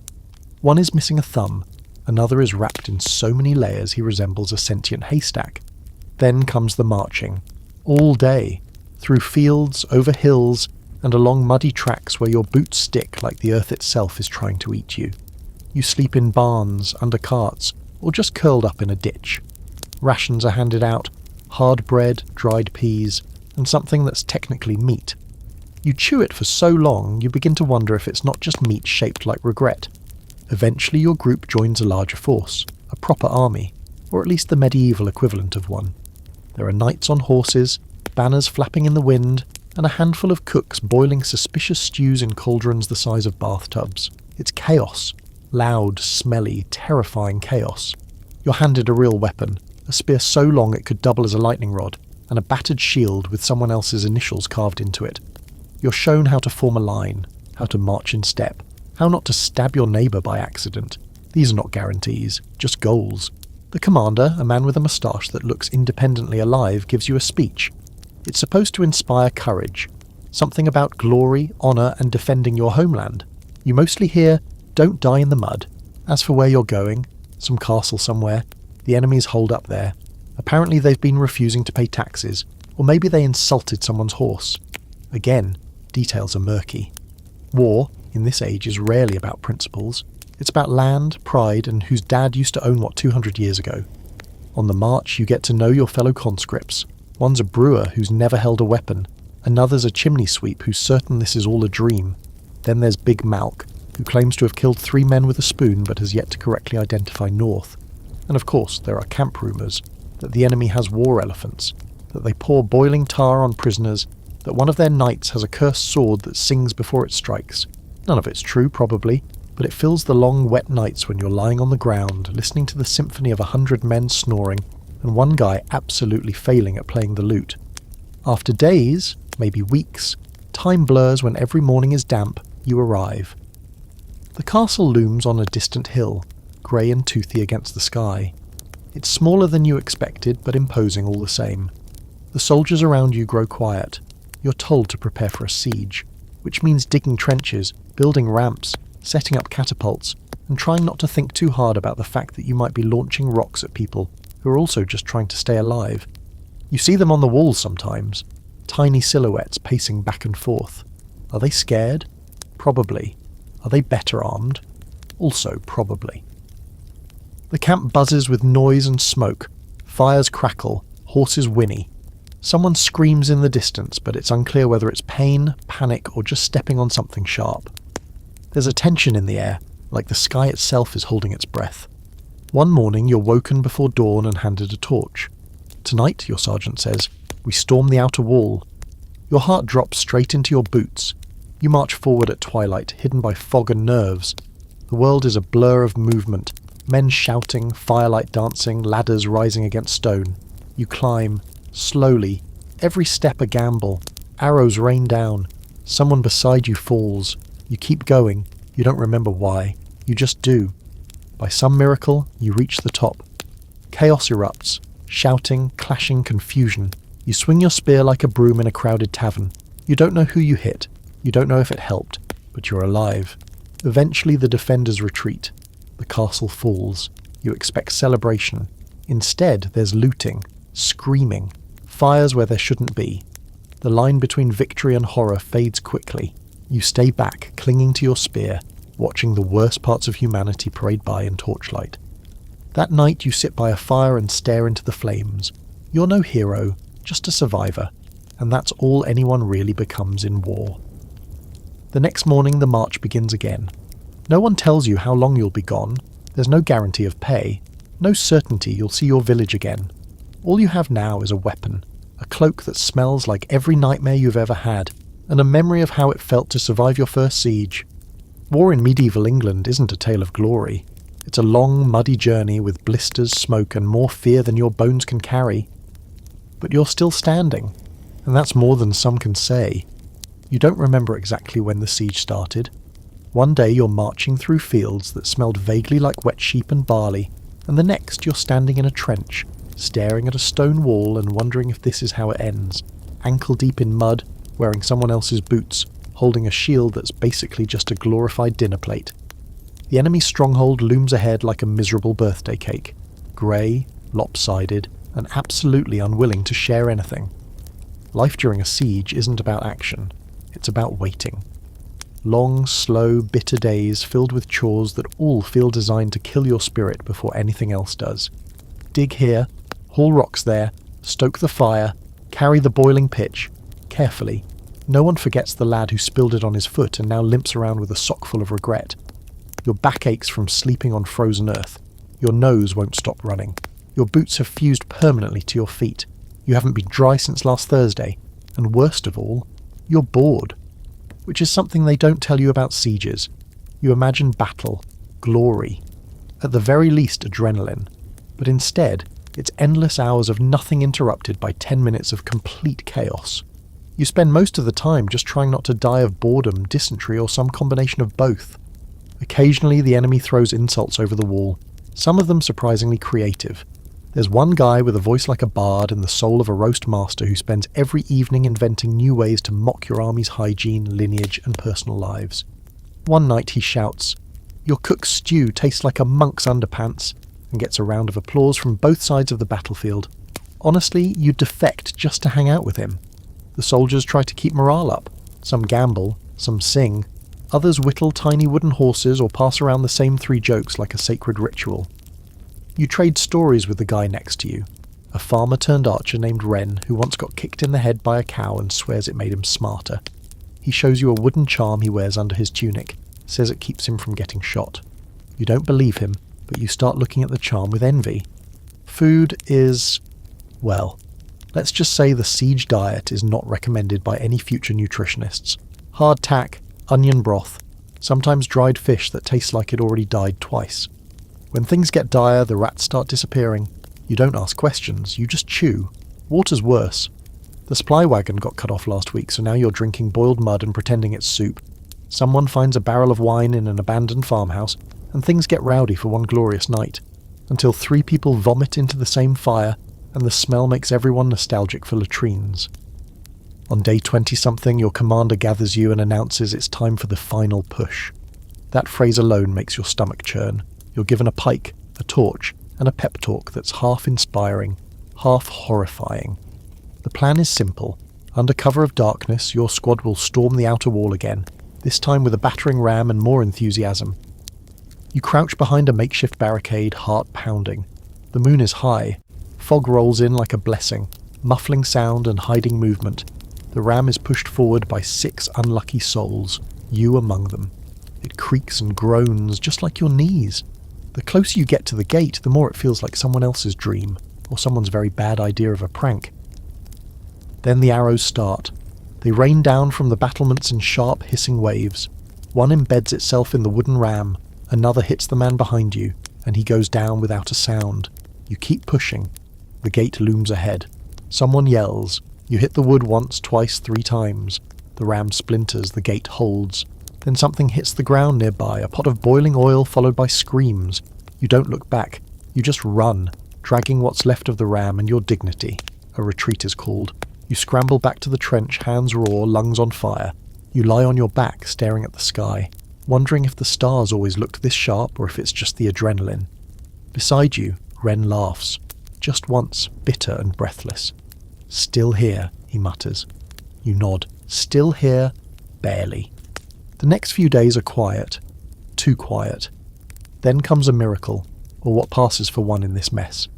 The enemy surrenders. No one knows why. Maybe they ran out of food. Maybe their morale snapped. Maybe your side finally managed to bribe someone inside. Either way, a white flag appears one morning and everything changes. You expect cheers, celebrations. Instead, the camp just exhales. No one moves. Everyone is waiting for the next order. And then it comes. Inside. You walk through the castle gates like an intruder in a ghost story. The defenders are thin, ragged, eyes sunken. There's no fight left in them. Some cry. Others spit. You're told to take supplies, to secure the grounds, to look for survivors. But what you see instead are reminders that these were just people. Not monsters, not villains. Just hungry, scared, and unlucky. The looting starts anyway. Not by you, but by others. Rooms ransacked, food taken, horses claimed. You wander through the great hall and see smashed plates, blood on the walls, a half-eaten loaf of bread on the table as if someone had been interrupted mid-bite. You feel sick. That night you sit alone watching smoke curl from the towers. The siege is over. You survived. But the weight of it settles in your bones. You think of the man who died beside you. You think of the castle cook, hanged for refusing to kneel. You think of the enemy soldier who gave you water during the retreat, then vanished in the chaos. War doesn't give you medals, it gives you silence, scars, and a long walk back. And so, the next morning you pack your few belongings, less than you left with, and prepare to return. Back to your village, back to mud and chickens and rationed bread. You're not the same, you know it. The road ahead is the same, but you are not. You survived a siege. And in this world, that's all you can really hope for. You hear the crowd before you see it. A rising murmur of voices, shuffling feet, and the kind of tension that fills the air like static before a storm. You've only been back in the village a week, still nursing a bruised rib and the emotional weight of siege survival, and already you're being pulled toward the town green by the elbow. You don't want to miss this, someone whispers, eyes wide. You want to say, actually I probably do, but the crowd's too thick and your curiosity too stubborn. When you reach the square, the atmosphere hits you like a brick wall. No laughter, no gossip, just silence, with the occasional cough or whispered prayer. At the centre of it all, a wooden platform, hastily built but sturdy, sits beneath a draped banner bearing the crest of the local lord, and standing beside it, 2 guards with grim expressions and axes too sharp to be decorative. You immediately know what this is. Today's an execution. The condemned stands between them, bound at the wrists and looking surprisingly calm. He's middle-aged, bearded, and dressed in the kind of clothes that suggest he was someone of mild importance. Perhaps a steward or a clerk. Not a common thief, certainly not a noble. Just one of those in-between types with enough education to be annoying and not enough power to be protected. What did he do? You murmur to the woman beside you. She shrugs. Forgery, they say. Or maybe treason. Or maybe he just angered someone above his station. Classic. In medieval England, execution isn't always about what you did. It's often about who you did it to, and whether that person has a cousin in court. You don't need to steal gold or poison a well. Sometimes all it takes is scribbling the wrong signature or saying something clever to the wrong person. A herald steps forward and begins reading the charges. His voice is flat, rehearsed. The list is long, as it always is. Treason, blasphemy, sowing unrest, failure to respect the crown. Probably overdue library books as well. The details are vague and the crowd doesn't care. They didn't come for nuance, they came for the show. And that's what this is. A show. A performance designed to remind everyone watching who's in charge, who makes the rules, and what happens when you forget your place. The platform, the banners, the speech, it's all theatre. Grim, bloody theatre. Then the executioner appears. Hooded, of course, because anonymity makes brutality more palatable. He carries a broad axe over one shoulder, the blade freshly honed and glinting in the late morning sun. It's heavier than it looks. You can see it in his gait, in the way he steps like a man trying not to slip on the wet wood of his own conscience. The condemned is led forward, made to kneel. The priest steps up beside him, murmuring last rites, a cross raised like a shield. The man nods, offers a few final words that you can't hear, and then silence. Real silence. Not the murmuring crowd kind, but the kind that sucks the air out of your lungs. The axe rises and it falls, and everything changes. It doesn't go cleanly, of course. It rarely does. One strike is almost never enough. There's a second, a third, a sickening sound, a gasp from the crowd, someone fainting, blood on the boards, blood on the boots, and when it's done, the executioner steps back, breathing heavily. The head is held aloft briefly, because what's the point of a warning if no one sees it? Then tossed into a basket like yesterday's bread crust. You've seen death, on the battlefield, in the trenches, but this is different.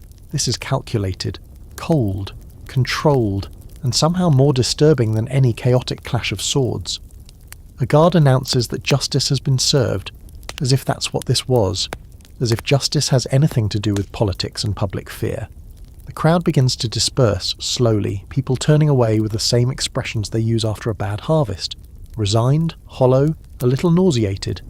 You linger for a moment, watching as the blood is mopped up with straw. Someone mutters a prayer, someone else spits. A group of boys stand off to the side arguing whether the head blinked. You walk away before the conversation gets any darker. Back in the village, life resumes almost immediately. A woman starts kneading bread. Children chase geese. A man sharpens his scythe like the morning didn't happen, and that's the real horror of it. How quickly people normalise the spectacle, because they have to. If they stopped to feel it fully every time, no one would ever get out of bed again. You sit by your cottage door staring at your hands, wondering if this will be you someday. Not the accused, though that's always a risk, but the witness, the one who watches and does nothing. You didn't cheer, you didn't boo, you just stood there, frozen, part of the machine that turns justice into entertainment. There's a historical debate about whether medieval executions were more about deterrence or dominance. The truth, they were both, a warning and a reminder. Step out of line, and your neck might meet the axe too, especially if you're educated, especially if you speak up, especially if you forget your place. The next morning the platform is gone, the blood is gone, the banners are rolled up, but in your mind the sound of that axe still echoes, blunt and final. And now you understand something you hadn't before. Survival in this world isn't just about food, shelter, or avoiding disease. It's about silence, about keeping your head down, literally. You don't sleep well that night. The image of the execution plays behind your eyelids like a loop. You promise yourself you'll stay quiet, stay obedient, stay small, because small things don't get noticed, and things that don't get noticed don't end up kneeling in the square with a priest whispering in their ear and a hooded man swinging a blade. And that, as grim as it is, might be your best chance. After the execution, the village breathes more cautiously. Everyone's a little quieter, a little more careful with their words, like fear itself has taken up residence just outside the church door, and no one wants to invite it in. Even the geese seem to honk less. You spend your days keeping your head down, doing what's asked, never what's questioned. You've grown sharper at navigating silence, but that doesn't mean your thoughts have stopped. They've just gone underground like everything else in winter. Then one grey morning, something unusual happens. The priest approaches you, clutching a parchment like it's made of dragon skin. He clears his throat with the confidence of someone who knows they can't be ignored. "You've been invited," he says, "to the priory." You blink. That's not a sentence people usually hear. Me? Yes, you. For possible inclusion. Inclusion in what? A sermon? A punishment? A choir that sings in Latin and doesn't allow goats? No, the priest explains. It's the monastery. Or more specifically, the life of monastic service. They're looking for someone with a strong back, a quiet tongue, and a soul unburdened by too many sins. And apparently you just made the cut. You're sent to pack. There's nothing to pack. One tunic, one pair of boots, a knife with a cracked handle. That's it. You say goodbye to the cottage like you're closing a chapter, half relieved, half unsure whether you're being rescued or recruited into a different kind of cage. The monastery sits a few miles outside the village, surrounded by low hills and thick woods. The air smells different there, cleaner somehow, though that might just be because no one's cooking turnips over a dung fire. Stone walls rise up, modest but proud, topped with carefully laid tiles that don't leak every time it rains. A bell tower looms in the centre, casting a long shadow over the cloisters. Everything is still, like the world here has been muted. You're led inside by a novice monk, who walks like someone who has never tripped in his life. He speaks little. He opens the heavy wooden door, nods once, and gestures you through. You cross a threshold and feel for a moment like you've left England entirely. The inside is dark and cool, lit by narrow windows and rows of flickering candles. You're taken to the abbot, a wiry man with kind eyes and a voice like a creaky stair. He explains the rules: early rising, constant prayer, manual labour, no meat except on feast days, and, most importantly, silence, except during designated hours. You nod to all of it. You've already spent most of your life with little food, little sleep, and no say in anything. This won't be so different. Your room is small, a cell really, with a straw mattress, a small desk, and a single wooden cross above the door. You sit on the bed, listening to the quiet hum of wind against stone. There are no pigs outside, no screaming neighbours, no one threatening you with tithes or torches. It feels safe. For now. Monastic life begins early. The bell rings long before the sun shows up. You rise, dress, and shuffle into the chapel with the other brothers, all of you hooded and half asleep. Matins, the first prayer, is sung in Latin, a language you barely grasp but have heard enough to fake convincingly. You murmur along, staring at the stained glass windows, waiting for light to bleed through. After prayers, you head to the workrooms. Today, you're assigned to the scriptorium, a place that smells like old paper and candle wax.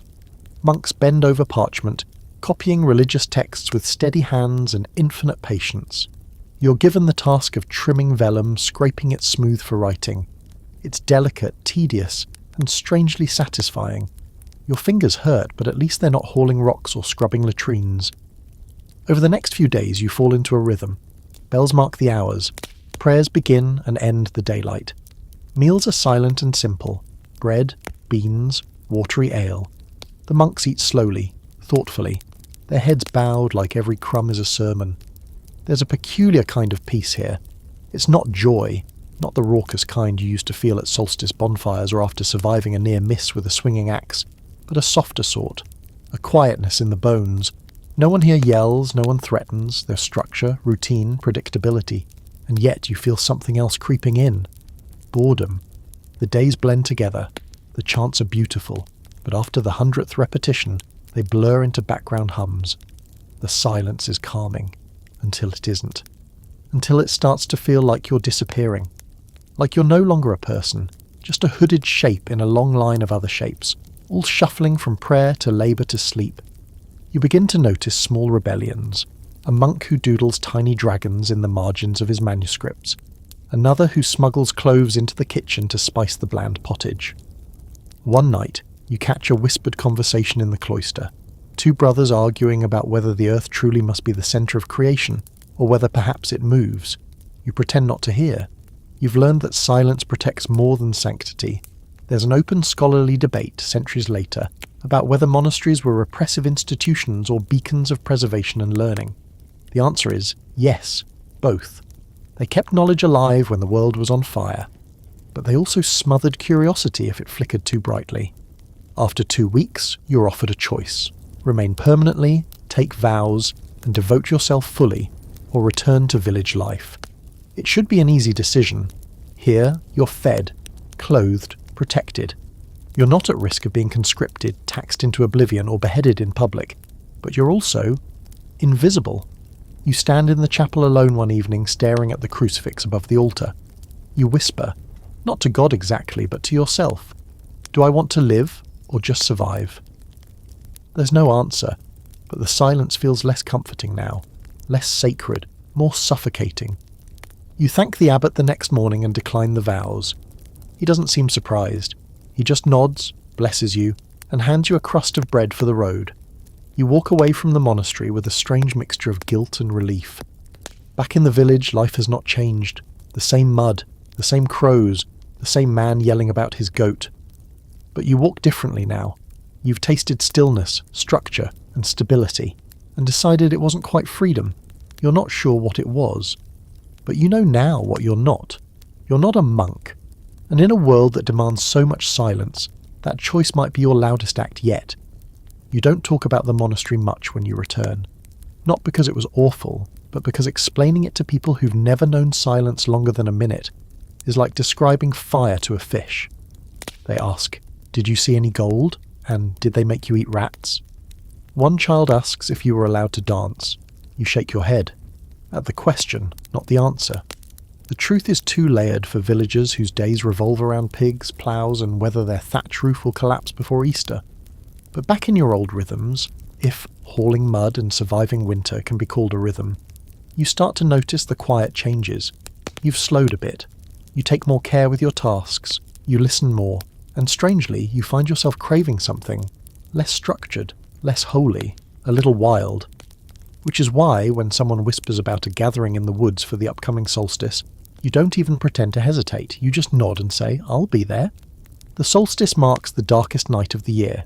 Most people in the village still know this, even if the church would rather you forget. Officially, it's just another day in Advent.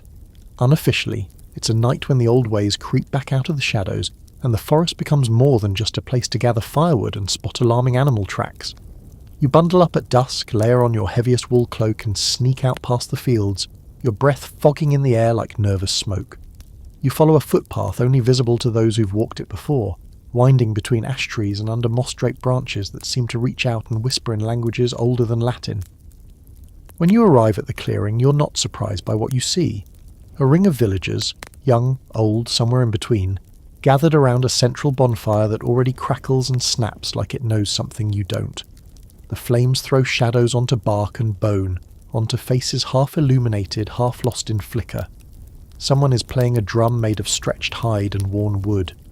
Another hums softly, the melody ancient and circular like a chant but earthier, hungrier. No one speaks when you enter. They just make space for you in the circle.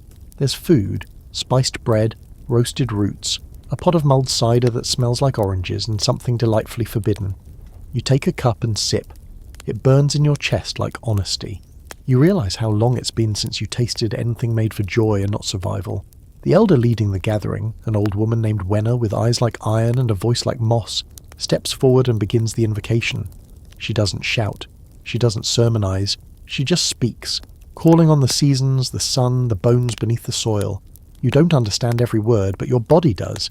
It shivers, not from cold, but from recognition. Wenna walks the circle with a bundle of herbs smouldering in her hands. She waves it over each of you, the smoke tracing strange paths through the air. You close your eyes and breathe it in. It smells like rosemary, sage, and a hint of something darker, mugwort maybe, or memory. When she passes you, she mutters something under her breath. You don't catch it. But you feel it settle in your chest like an answer to a question you hadn't yet asked. The fire roars higher as the night deepens. People begin to chant, not loudly, not with forced cheer, but with a low resonance that seems to come from the ground itself. You join in, unsure of the words but understanding the tone. It's not worship, it's not performance, it's remembrance of the old gods, the old ways, the old world before bishops and bells. Someone throws a handful of something into the fire, dried herbs perhaps, or bits of bone. The sparks shoot up in a sudden plume, and everyone cheers quietly, like acknowledging that the night hasn't won. Not yet. And then, slowly the circle begins to break apart. Some people dance, others simply sway. A few sit on logs and stare into the fire as if trying to remember something just out of reach. You find yourself laughing, softly, suddenly with no real reason, just because it feels good to hear your own voice in the cold. Eventually Wenna returns to the centre. She holds up a carved wooden symbol, a sun wheel, decorated with ivy, and places it gently in the flames. For the turning, she says, for the return of light. You watch it burn, not with sadness, but with the strange comfort that comes from watching something end and knowing something new is just behind it. That's what this night is. Not a celebration of darkness, but an acknowledgement of it. You face it, you name it, you outlast it. As the fire dies down and people begin to trickle away, you walk home slowly, the frost crunching beneath your feet, your breath steady, your mind quiet. No one talks about this night during the day. If they do, it's only in knowing glances and half-jokes, because the church forbids these rituals now, too pagan, too primal, too alive, and yet they continue. Because not even centuries of doctrine can erase the pull of the old ways, the ones tied to seasons and stars, to trees and stones, to the rhythm of blood and breath. These rituals persist in whispers and shadows, in festivals, masters, harvest feasts and solstice gatherings held just for fun. But you know better. There's a reason the old gods still sleep beneath the hills, a reason the fields respond to fire and song, a reason the villagers still leave small offerings at crossroads and mutter blessings in the old tongue when the first frost comes early. You may live under the church, you may pay your tithes, recite your prayers and bow to saints, but tonight, in the woods, under the full moon and the dancing smoke, you remembered something older, something buried deep in your bones. And tomorrow, when the sun rises a little earlier, when the wind feels slightly less cruel, you'll remember why. Because survival isn't just about food and fire. It's also about belief, even the quiet outlawed kind. You don't even steal the bread. You just pick it up. That's it. A heel of dark rye, left out on a stone wall behind the baker's hut, probably forgotten, or maybe just drying in the sun before it gets tossed to the pigs. Your stomach's been growling since dawn, your hands are blistered from threshing oats, and your brain decides for the briefest moment that this crumb of bread is a gift from God. You're halfway through your first bite when a voice rings out behind you. Thief! It's the baker's wife, elbow deep in dough and fury, her face redder than the fire she bakes with. She points one floury hand at you like you've just set her roof ablaze. The shouting draws attention, which is never good. Within seconds, people are pouring out of doorways. The reeve appears, naturally moving at the speed of someone who lives for this sort of thing. You try to explain. It was just lying there. You were hungry. No one said don't touch it. But reason is not a recognised form of currency here. You're grabbed by the arm, marched through the village like a criminal, and dumped in front of the manor's steward, who looks up from his parchment with the expression of someone bored of justice, but obligated to serve it anyway. The baker's wife gives her account. Dramatic, breathless, and peppered with phrases like brazen daylight robbery and deliberate gluttonous intent. The steward sighs, asks you to speak. You try, but your words sound small compared to hers. Everyone's already decided you're guilty. Why? Because you're poor, and you're standing in front of someone who isn't.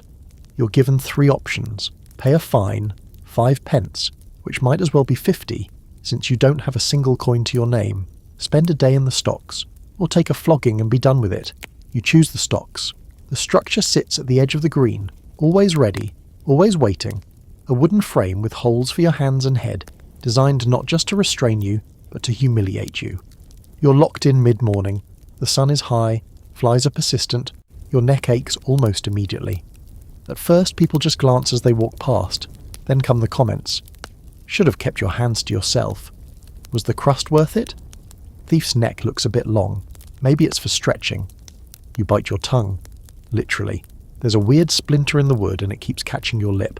Then someone throws something, a lump of turnip, then a clump of mud, then something wet and probably once alive.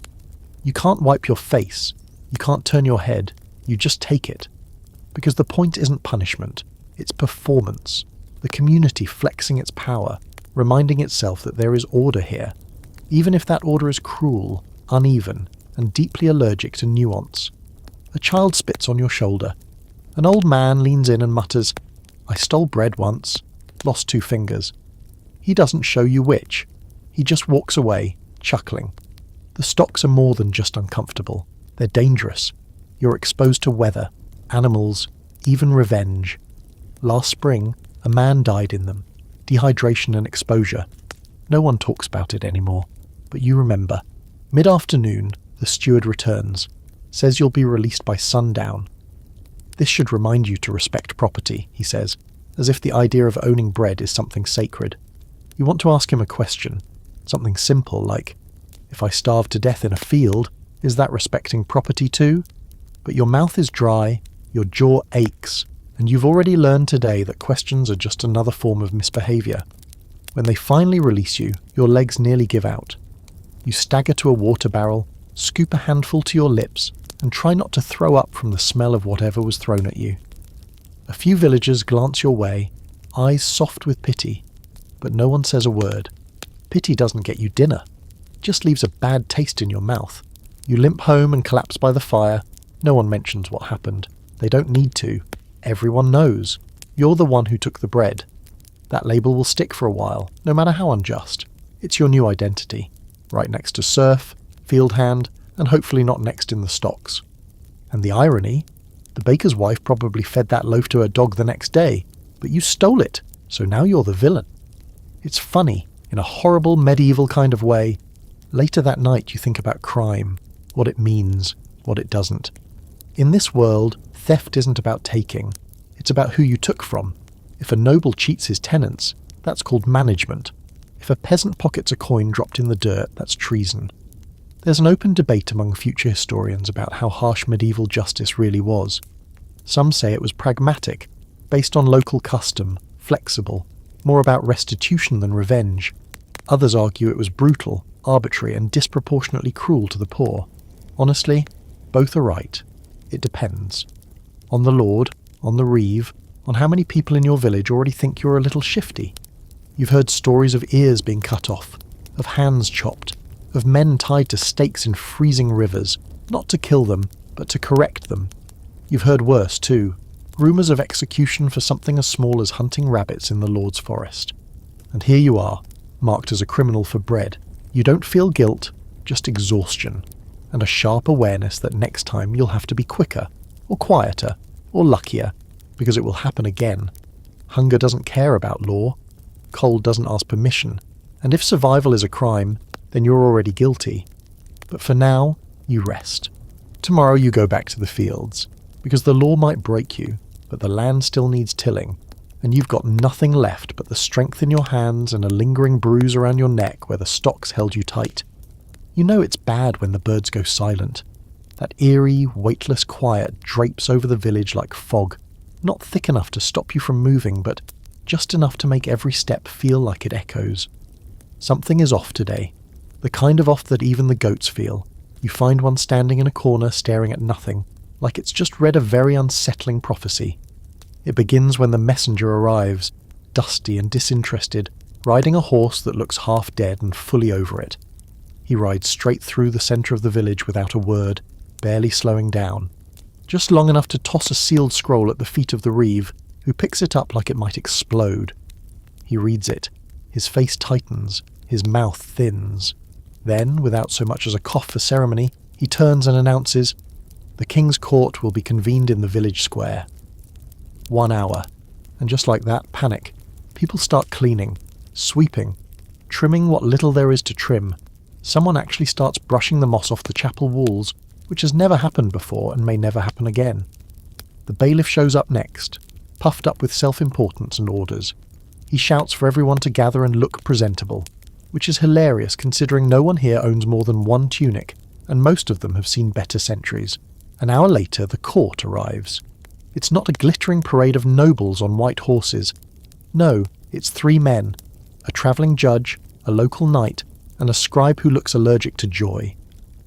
They're followed by 2 soldiers who are there for order, which mostly means standing very still and making sure no one runs away when things get dicey.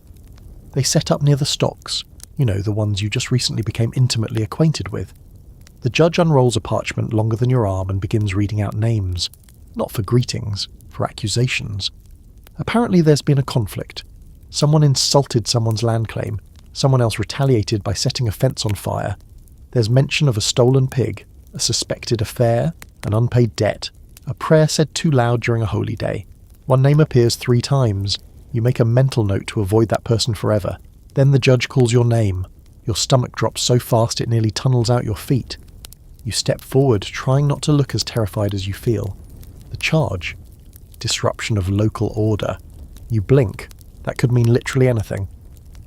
The judge frowns and asks if you were recently punished for theft. You nod slowly.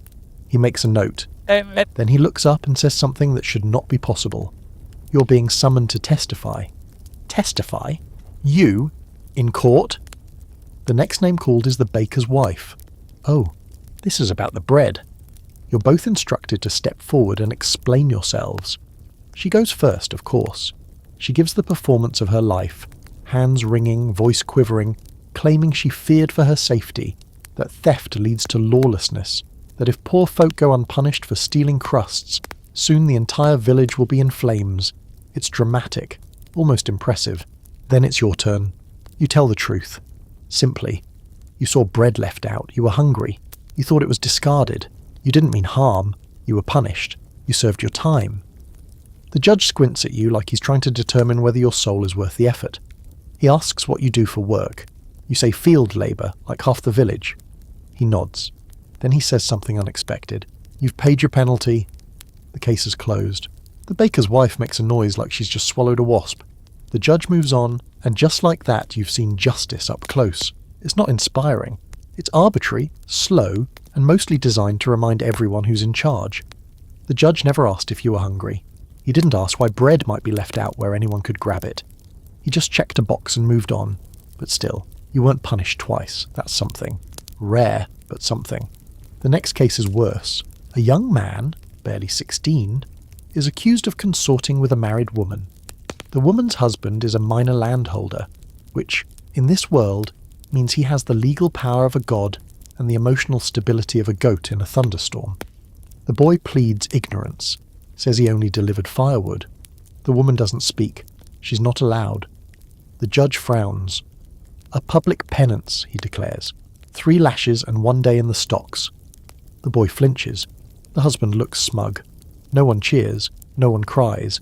The village just watches, absorbs it, moves on. Because this isn't about truth. It's about order. The king's justice isn't blind. It's just selective. There's an open scholarly debate in the centuries to come. Was medieval justice inherently cruel, or simply reflective of its time? Some argue it was pragmatic, a tool for survival in a chaotic world. Others say it reinforced a hierarchy that crushed the poor under the weight of expectation and religion. You, freshly dismissed from your accidental court debut, are inclined toward the latter. The day drags on, more names, more verdicts, more punishments meted out with the cold efficiency of someone clearing a ledger. By the time the court packs up, everyone's exhausted. Not physically, spiritually, emotionally. It's draining to watch your friends and neighbours paraded through a system that views them as problems to be filed, not people to be heard. That evening you sit by the fire and replay everything. The judge's flat tone, the knight's smug silence, the scribe's furious note-taking, the way the boy looked, blood on his shirt and dirt on his face, blinking against the sun with a cracked lip and a pride he couldn't quite hide. You wonder if he'll be like you, marked now, watched more closely, punished more quickly. You hope not, but you know better. You've seen the king's justice, and once it sees you, it rarely forgets. It starts with a rash. That's how these things always begin, not with a scream or a fever, but with something small. Itches, red spots, a little swelling in the wrong place. You notice it on your arm while chopping firewood one afternoon. Just a cluster of bumps near the elbow, like you brushed against poison nettle or angered a local insect god. You ignore it naturally, because in this century, a rash is as common as mud and about as respected. But by nightfall, it's spread to your chest. The next morning you wake up drenched in sweat. Your sheets, if you can call them that, are soaked through, and your head is spinning like you spent the night inhaling chimney smoke. Which you did. But this is something else. Your joints ache, your teeth hurt, your skin feels like it's trying to detach itself from your body. You know this feeling. You've seen it before, in others. This is not a winter cold, not a sleep it off and chew some herbs situation. This is the pox. Now there are many kinds of pox in medieval England. The word itself is like a catch-all bucket for anything that makes your skin bubble and your insides rebel. It might be smallpox. It might be the great pox, which is syphilis in its early cheerful stage. It might be something worse, something that doesn't even have a name yet. All you know is that you're hot, cold, itchy, nauseous, and very possibly dying. You drag yourself to Elswith, the village's one-woman apothecary, priest, and rumour mill. She takes one look at your blotchy skin and hisses like you've brought a snake into her home. She doesn't touch you. Just gestures for you to sit near the window and starts boiling something that smells like garlic and old socks. You've got something, she mutters, poking at a pot with the kind of focus usually reserved for cursed relics. Could be pox, could be the sweat, could be a punishment. What did you do lately? I ate bread that wasn't mine, you mumble, which is true, she nods. Could be that. Could also just be bad luck. She gives you a mixture of herbs in water so bitter it makes your eyes water. You gag it down. Then she wraps your forehead in a cloth soaked in something cool and tells you not to talk, not to scratch, and not to breathe too deeply around her good candles. The next few days are a fever blur. You drift in and out, sweating through layers of blankets, muttering nonsense, and at one point yelling something about a chicken wearing a crown. You don't remember most of it. What you do remember is the way the village reacts. No one visits, no one brings food. A small bundle of straw is left outside your door each morning with a cup of thin broth, and once you think someone throws a prayer stone through your window, though it might have just been a child with bad aim. Either way, you're alone, and the worst part? You're still contagious. That's what Elswith says anyway, when she visits at arm's length wearing a mask made from herbs stuffed into a cloth sack tied over her face. It makes her look like a bird, an angry, overly judgmental bird. You're lucky, she says on the 4th day. No boils, no open sores. If this was the real pox, your face would look like stew meat by now. You groan in response. Could be the French kind, she adds thoughtfully. You groan louder. Now, if this is syphilis, known in polite circles as the French disease, in French circles as the Neapolitan disease, and in Naples as someone else's problem, you're in for a ride. The kind with blisters, hair loss, bone pain, and potential madness at the end of it all. But you don't think you've done anything to catch it the usual way. Then again, this is medieval England. A handshake could be a death sentence. There's a curious medieval belief that illness is punishment. Divine, of course. You must have sinned, or failed to tithe, or looked at someone's daughter the wrong way. Maybe you didn't fast hard enough during Lent. Maybe God just doesn't like your face. So the villagers avoid you, not just out of fear, but out of judgment. You're sick, therefore you did something to deserve it. You lie on your straw mat staring at the ceiling, trying to remember which mistake might have summoned this divine plague. Was it the bread? The solstice gathering? That time you laughed at the priest's cough? Meanwhile your skin itches, your eyes water, your joints throb like they've been filled with boiling vinegar. But you survive. Barely. By the 7th day the fever breaks. You wake up drenched but coherent. The rash has faded, leaving behind a strange mottled pattern on your arms that makes you look like someone tried to bake you. You're weak, thin, and smell like an herb garden that was set on fire, but you're breathing, and that's saying something. When you step outside for the first time, blinking into the grey daylight, a few villagers look your way and mutter. One crosses himself, another quickly herds their children inside. You're not sick anymore, but you're marked, a pox survivor, which in this place is only one step above a ghost. There's a fringe theory, whispered among a few of the older villagers, that surviving pox means you're now blessed. Touched by death, but spared. You're closer to the divine, or maybe closer to something else. A few people start asking if you have visions. You don't. Unless fever dreams about cows playing chess count. Back at your cottage, Elswith leaves you a small jar of balm.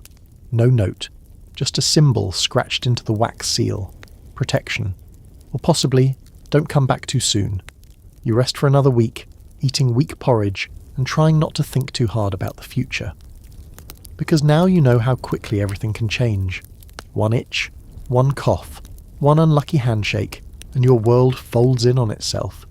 You start carrying a small charm in your pocket, not because you believe in magic, but because sometimes belief is the only shield you have.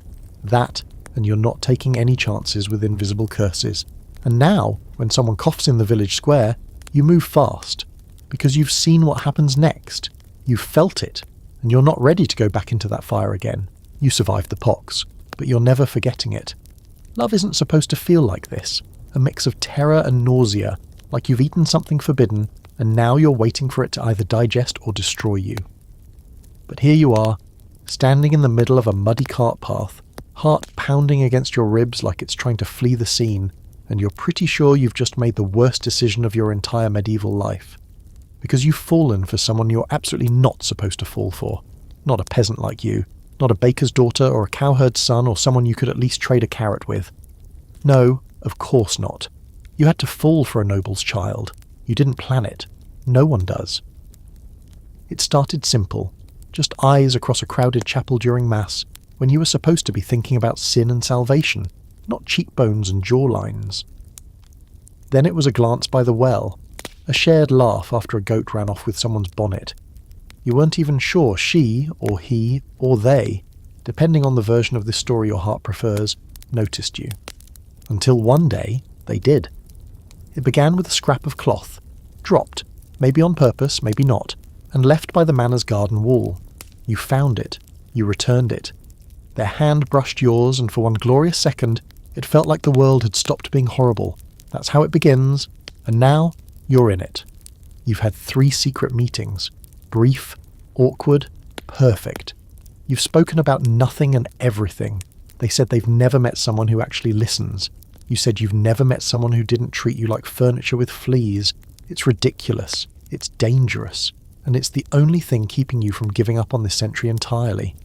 The problem is, this kind of love isn't allowed.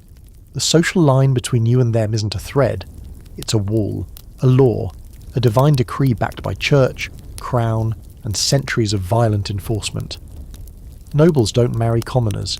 They don't sneak out to meet them under old oak trees, and certainly don't promise things with voices so soft it makes your chest ache. If anyone finds out, you're dead. Or worse, humiliated, punished, disappeared quietly. They'll say you seduced someone above your station. They'll say you bewitched them, that you are seeking to elevate yourself through scandal and sin. If it's discovered, there's only one ending, and it doesn't involve shared cottages and happy children. It ends with you on your knees, not in front of a priest, but a blade. And yet, you keep going. You meet again, under the cover of darkness, behind the grain store. Their cloak is too fine for the cold. Your fingers are cracked from labour, but none of it matters when you're close. They bring you bread, real bread, still warm and sprinkled with herbs. You nearly cry. You tell them stories of your family.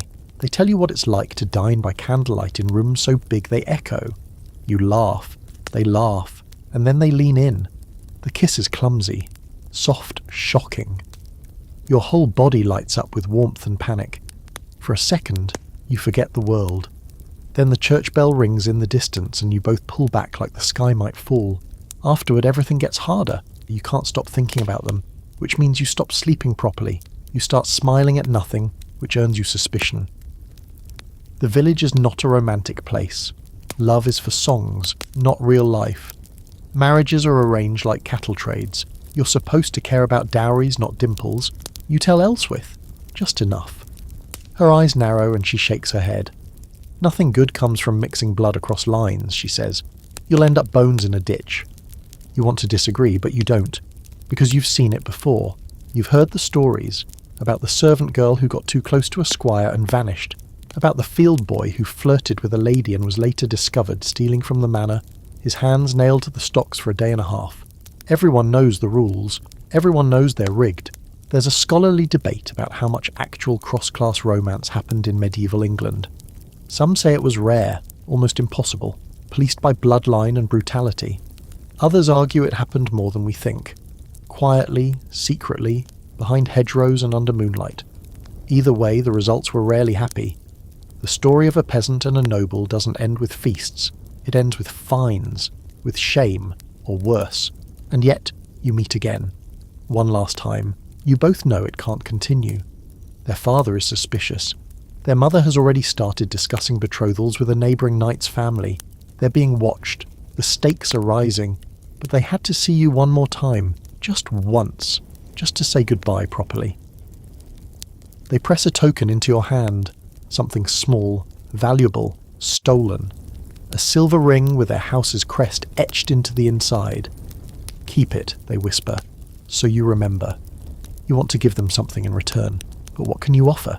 You have no riches, no fine cloth, no books or letters, so you give them your name, spoken slowly like a prayer. They smile and then they're gone, and just like that it's over.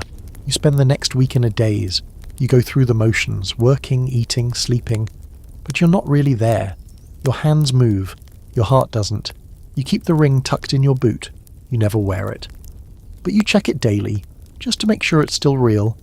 You think about them every time you pass the manor, every time you hear a horse in the distance, every time the wind shifts and you catch the scent of rosemary in the air. You never see them again. You don't know if they married, if they forgot, if they ever held someone else's hand and thought of yours, but you remember. Because for a brief, brilliant moment in the middle of mud, blood, and cold porridge, you were something other than a serf. You were seen. You were wanted. You were loved. And maybe that's worth the risk. Maybe that's worth everything. Rain again? Of course it's raining. You've lived enough years in this damp, glorious, moss-riddled land to know that if the sun shines too long, the sky begins to itch with guilt and immediately throws down another week of drizzle to restore balance. But this time, it's not just annoying, it's dangerous. Because this is the kind of rain that doesn't stop. The kind that turns dirt into soup, fields into lakes, and roofs into soggy lies. This is flood rain, and it's not just a storm, it's a test. You wake up to the sound of dripping. At first you think it's your imagination. Then you feel the cold splash on your forehead. You open your eyes and see a new leak. Third one this month. Dribbling from the thatch above your bed and into your nose like a cruel prank from the weather gods. You drag yourself up and feel it immediately. The floor is damp. Your toes squelch. The thatch has failed. The walls are weeping. You're basically living inside a wet loaf of bread. Outside, things are worse. The path through the village is gone, replaced by a squelching stream of mud, straw, and mystery goo. The pig pen has become a swimming hole. Chickens huddle together on the chapel steps, looking deeply unimpressed. And the stream, normally a friendly little trickle near the mill, has grown teeth. It's spilled its banks, swallowed the cart path, and is now hungrily eyeing the barley fields like it's deciding whether it wants to ruin your entire year. You slosh through the village, joining the gathering of equally soaked neighbours who've all arrived at the same conclusion. This isn't a bad day. This is the beginning of something worse. The reeve is shouting something about drainage ditches and sandbags, as if either of those things exist in quantities big enough to matter. A few villagers begin digging trenches with whatever they can find, shovels, boards, a soup spoon. You're handed a bucket and pointed toward the lower field. That's where the flooding is worst. You get there and it's like staring into a grave you haven't died in yet. The field is submerged. The barley, your winter hope, is underwater. You wade in knee-deep, teeth chattering, trying to scoop water from a field into a ditch like that's a real plan. It's not. But doing something feels better than watching everything drown. And this is the real danger of a medieval flood. Not the drowning, though yes, people do drown, but the starvation that follows. Because if your crops die now, you'll feel it 6 months from now when your pantry's empty and your bones start arguing with your flesh about who gets to stick around. As the day drags on, the water keeps rising. You help pull 2 goats out of the rising muck. One man nearly loses a boot.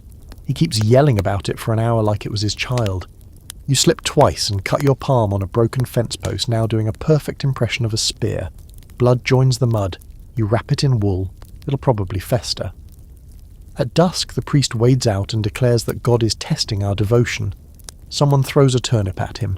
It misses, barely. That night, you sleep on a bench in the chapel, along with half the village. Babies cry, dogs bark. No one really sleeps. The air smells like wet wool, fear, and hope trying not to give up. You hold your injured hand to your chest and try to will the pain into the floor. By morning, the water has not receded. In fact, it's climbed a few inches like it's trying to join you for breakfast. You're sent back out into the flood. This time to help the miller, whose wheelhouse is collapsing. You slog through thigh-deep water, lifting wet sacks of spoiled grain, your muscles screaming with every soaked motion. The grain smells like vinegar and death. It's lost. The miller weeps, not loudly, just this quiet shaking that makes you feel like someone cracked open the sky and let grief pour out. 3 days. That's how long the flood lasts. When it finally pulls back, the village is a wreck. Fields flattened, livestock missing, granaries mouldy, tools rusted, everything that could rot has. You find a boot in your field. It's not yours. No one claims it. The reeve calls a meeting and announces they'll petition the local lord for grain relief. Everyone nods, but no one believes it'll help. Nobles don't grow grain to share. They grow it to sell. And besides, the lord is weeks away, sipping wine in some stone fortress that doesn't leak when it rains. The famine comes quietly. At first, you just tighten your belt. Then you skip a meal here or there. You start to see it in others too. Sunken cheeks, longer pauses between steps, the way everyone starts counting beans like they're coins. Elswith starts mixing bark into her bread. She says it's for digestion. You pretend to believe her. The debates start. Who gets food? Who doesn't? Some argue the elderly should eat less. Others say the children should eat more. One man suggests boiling leather, just to try. He's not joking. You remember the ring in your boot, the noble's gift. You consider selling it. But to who? No one has silver. Everyone just has mud and prayers. There's a fringe historical theory that peasant resilience was actually greater in times of disaster because communities pulled together. Maybe. But you've also seen what desperation does. It turns neighbours into threats. It sharpens the difference between mine and yours. A A child disappears one night. Some say he ran away. Others whisper that someone took him for food. No one says it out loud. You don't sleep that night, or the next. And yet somehow you endure, not because you're stronger than anyone else, not because God favours you, but because you're stubborn, because you refuse to let this place kill you the way it killed your crops.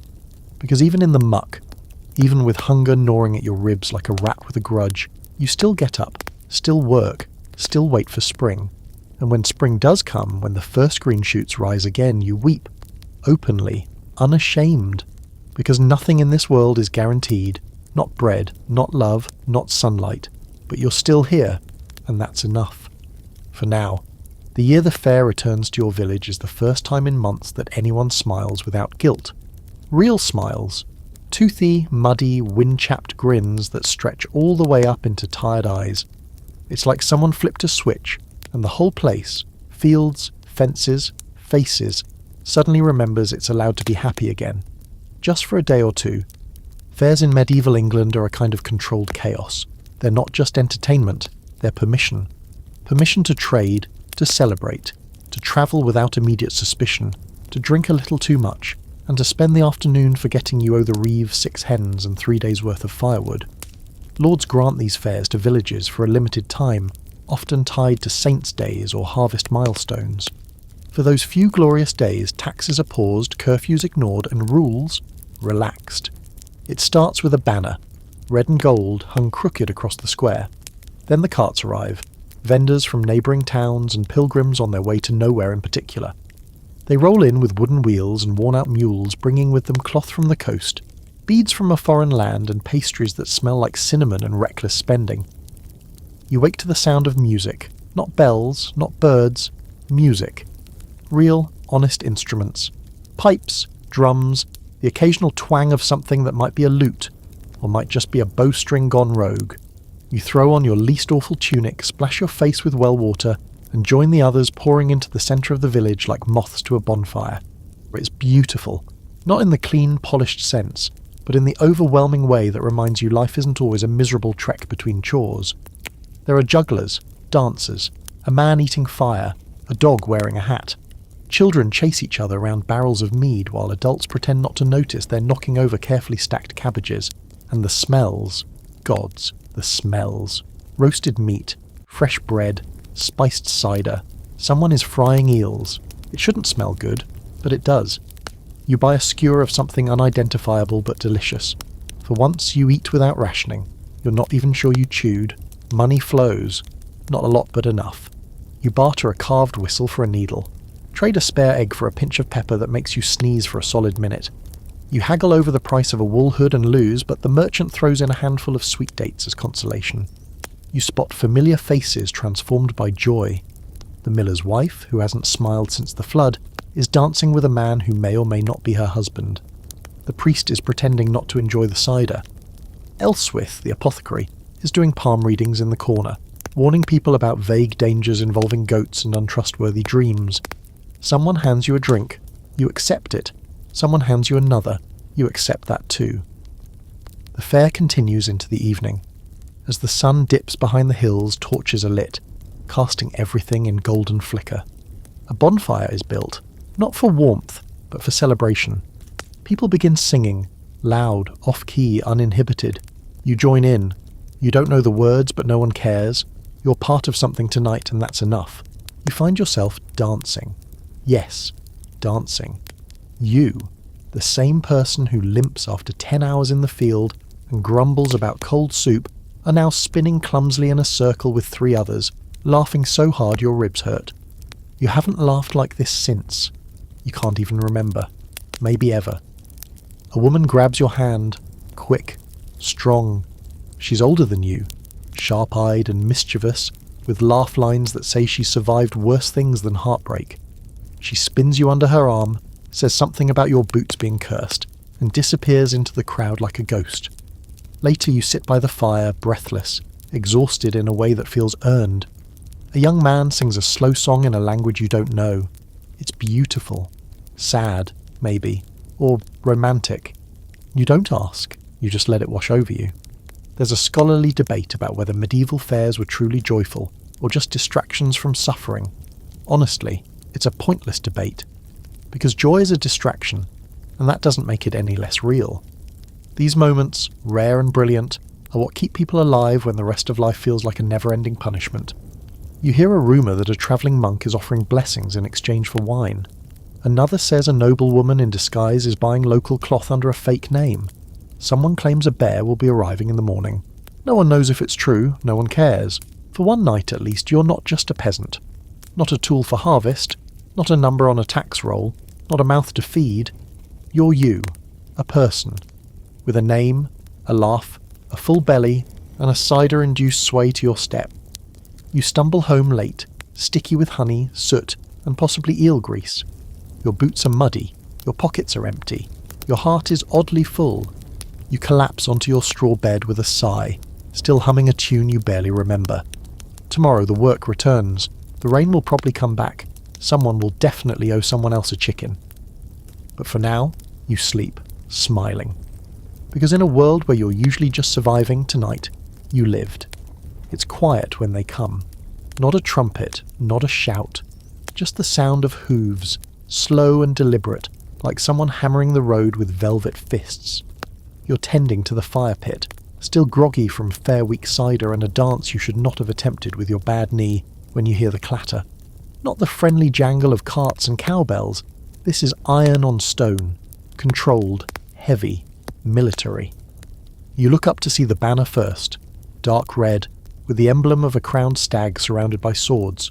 Not your lord's symbol, a higher crest, royal even. Then come the riders, 5 men in matching cloaks, their horses dust-covered and bored-looking, but the men anything but. One of them wears chainmail, and it catches the light like a warning. Another has scrolls tied to his saddle. You don't need anyone to explain what's happening. The king has issued a levy. It's time for war.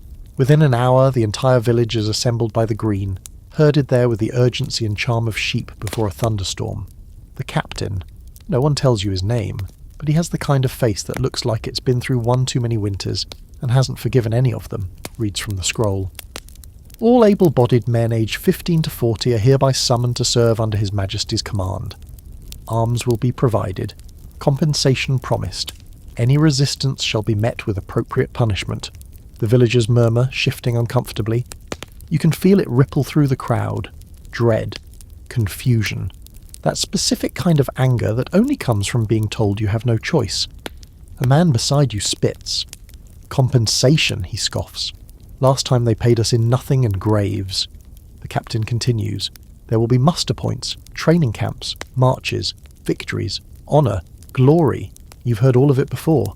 You survived a siege, after all. You know what glory looks like. Muddy, loud, and full of dying teenagers. Names are taken. Yours is called. You step forward. Of course you do. You always do. Because not stepping forward gets you accused of treason. And treason gets you hanged. They give you a day, 24 hours to say goodbye to your home, your goat, if you have one, and your life as you've known it. You spend the evening packing what little you own, a dull knife, a patched cloak, and a scrap of cloth that once belonged to someone who once meant everything. There's a strange rhythm to war preparation. You'd think it would be chaos, but instead it's methodical. You sharpen tools you hope you won't need. You burn letters you never sent. You leave water out for the neighbour's dog. That night you sit by the fire and listen to the wind. Not because you're feeling poetic, but because it might be the last time you hear it. The wind here sounds like home. The one near the front lines always sounds like someone whispering a list of names you're not ready to learn. The next morning you're issued your gear. A tunic that doesn't fit. Boots that pinch. A sword that's older than you are and dull enough to use as a butter knife. One of the officers hands it to you with a shrug. We don't fight with fancy. We fight with numbers. You march, for hours, then days. You pass through towns where the locals watch you with pity, curiosity, or resentment. In some villages, people cheer. In others, they throw rotten apples. You can't blame them. Soldiers mean one thing, trouble. At night, the camp is alive with every sound imaginable. Laughter, prayers, the occasional scuffle. You find a spot by a tree and try not to think too hard. There's a boy beside you, no more than 15, who asks if you've ever killed someone. You don't answer. He's nervous. He talks too much. Tells you about his mother, his sisters, A girl back home who smells like lavender and says she'll wait for him. You nod politely. You don't tell him that most of those stories don't end with weddings. Finally you reach the field. Not the battlefield, not yet. But a staging ground. Tents spread out like oddly shaped mushrooms, flags marking divisions, officers barking orders in voices that don't tolerate confusion. You're grouped with 10 others under a man named Hal, who seems half drunk, fully jaded and bizarrely competent. Training begins, if you can call it that. Pointy end goes into the other man, Hal says during your first lesson, waving his sword like a soup ladle. And if you can't remember that, just scream and swing. You spend your days drilling, marching in formation, lifting shields, stabbing straw men who don't scream. Your arms ache, your legs shake. You eat hard bread and stew that tastes like it was boiled in regret. At night, you dream of home, the fire, the fair, the person you kissed. You wake up with a hollow chest and cold feet. There's a scholarly debate over how effective these levied peasant armies actually were. Some say they were cannon fodder, used to swell ranks and slow the enemy. Others argue they were adaptable, resilient, the backbone of England's military for centuries. You're not part of the debate. You're just trying to survive. Then comes the march to the front. It's further than you expected. Through forests that seem to lean in too close, across rivers that chill your bones, past abandoned villages that have gone silent. You hear stories of a coming clash, of thousands of enemy soldiers, of fire raining from the sky. Probably exaggeration. Probably. But when you arrive, it's worse than you imagined. The battlefield is a mess of mud and bones. The air smells of ash and iron. You see carts loaded with limbs, piles of discarded armour, crows circling like they've already made reservations. You're told to wait, hold the line, prepare. No one tells you what day the battle will come, but you can feel it. Like thunder in your spine, you clench your sword, you mutter a prayer you don't believe, you brace yourself for the worst, because you've been conscripted. And in this world, that's just another way of saying, you probably won't survive this. Dawn breaks like a wound across the horizon. Red, raw, and already bleeding light across a field that doesn't want it. You've been awake all night, curled on damp grass, clutching your sword like it's going to whisper the secret to survival if you hold it just right. It doesn't. It just sits there, cold and indifferent, a lump of metal made for hurting strangers. When the call comes, it's not a trumpet or a glorious banner waving in slow motion. It's just a grunt from Hal, your half-drunk, fully competent commander, who kicks you in the ribs and mutters, "Up! Time to earn your ration." You rise, heart thudding like it's trying to escape through your throat. You're not alone. All around you, men stumble to their feet, bleary-eyed and pale.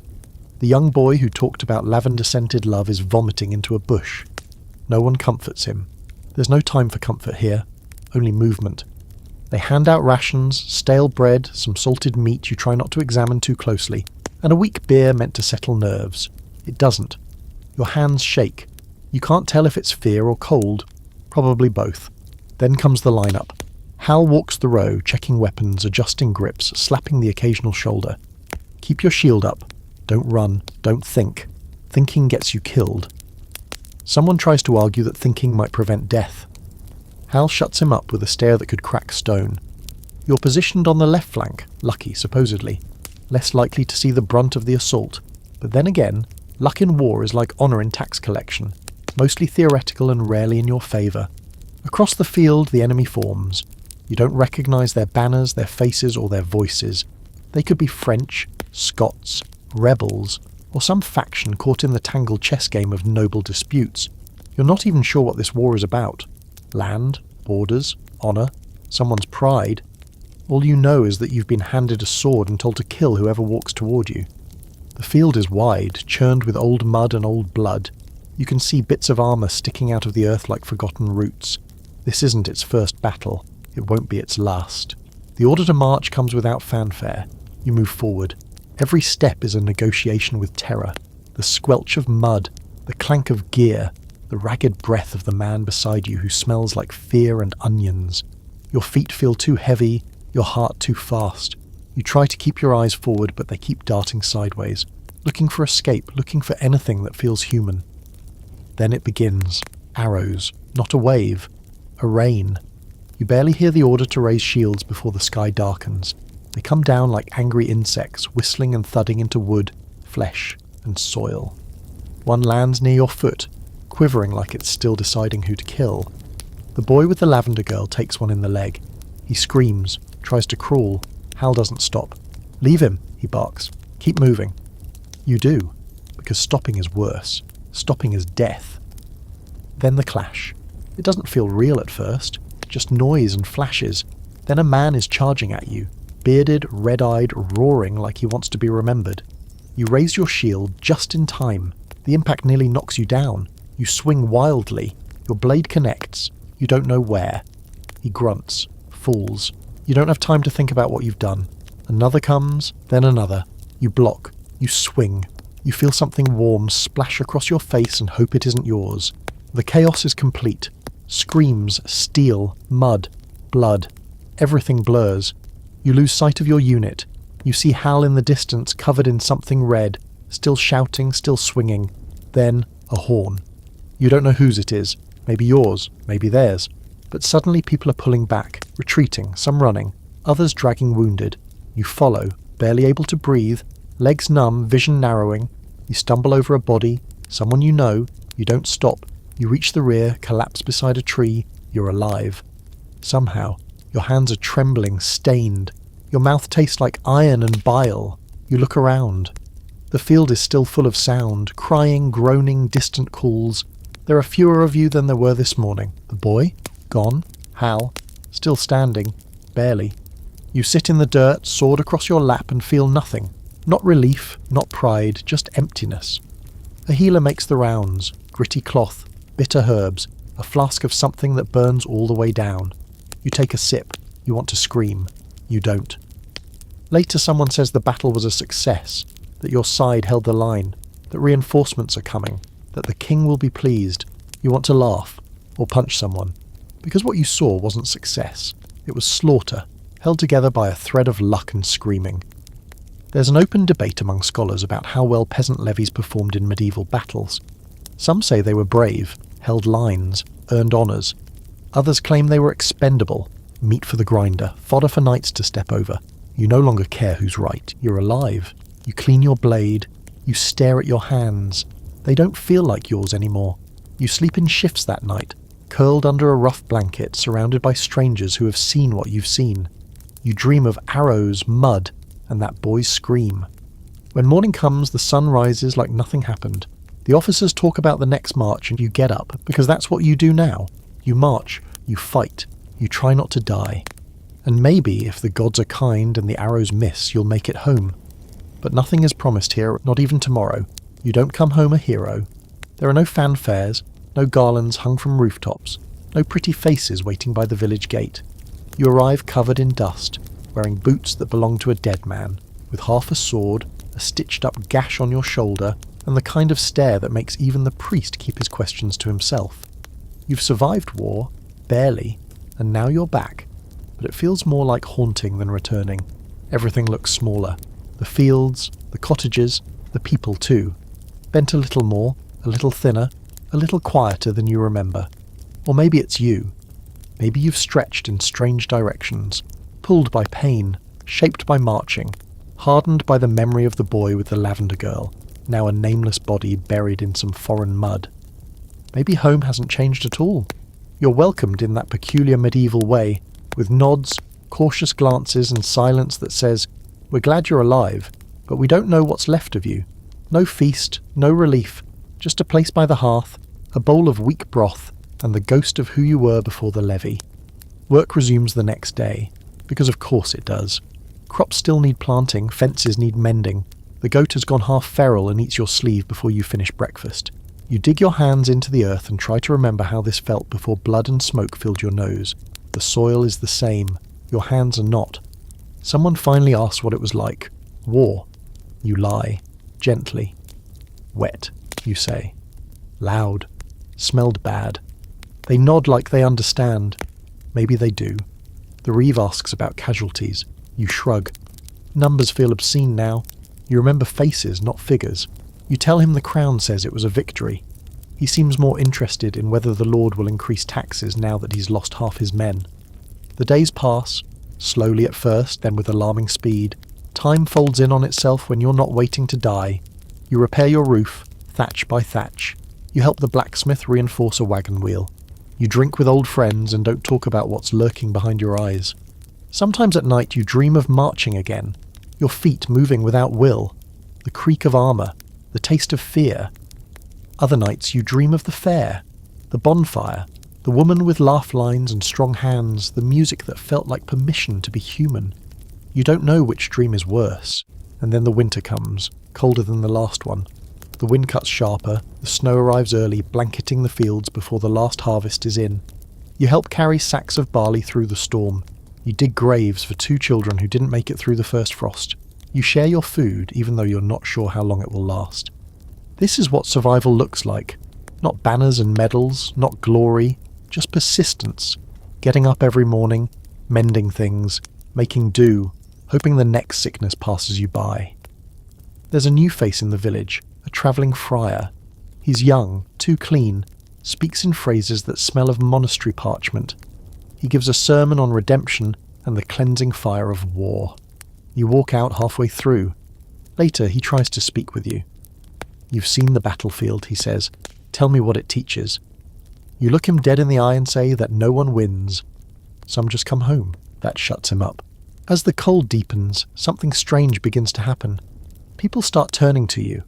Quietly, cautiously, like you've become a part of the village's structure. Solid, dependable. A boy asks you how to hold a blade. A girl begs you to teach her brother not to be afraid of thunder. Elswith sends you to gather herbs in the snow because she says you walk like someone the spirits won't bother. You don't know what you've become. Not a leader, not a saint. Just here, present, awake. And in a place where death is common and kindness is rare, that's enough to make people notice. There's a debate later in history about whether peasant soldiers who survived were changed fundamentally, or simply forced to pretend nothing happened. You think both are true, you've changed, but you've also learned the art of pretending, that you're whole, that the dreams don't wake you, that your heart doesn't lurch every time someone raises their voice behind you. And yet, there's peace in the routine. You grow to like the smell of the earth again, the rhythm of hoeing and sowing, the sound of chickens arguing in the yard. You catch yourself humming sometimes. You light candles during the solstice, not to ward off evil, but to welcome warmth. It's not joy, but it's something close. One morning, while mending the fence near the woods, you find the old sun-wheel charm tucked under a rock. The same kind Wenna tossed into the fire that solstice long ago. You don't know who placed it there. Maybe her. Maybe someone else who remembered. You hold it in your hands, feel its carved grooves, its symmetry. You take it home, hang it above your door, not because you believe it will save you, but because it reminds you that once, even in the coldest dark, people gathered to welcome the return of light. You're still afraid of war, of illness, of the church, the crown, the creeping decay of age. But you're not paralyzed by it. You've seen the worst, and you're still here. You don't need to be fearless, just functional. And sometimes, on clear nights, you sit outside with a blanket over your knees, sipping weak cider, watching the stars emerge one by one. You don't know their names, but you know they were there during the battle, during the fair, during every terrible, beautiful moment. They've watched it all, so have you. And now, finally, after everything, you rest your head on your folded arms, close your eyes, and sleep. Not with one eye open, but deeply, because this time, you've earned it. So here you are, blanket over your shoulders, fire crackling low, the world outside your cottage slow and quiet. You've survived.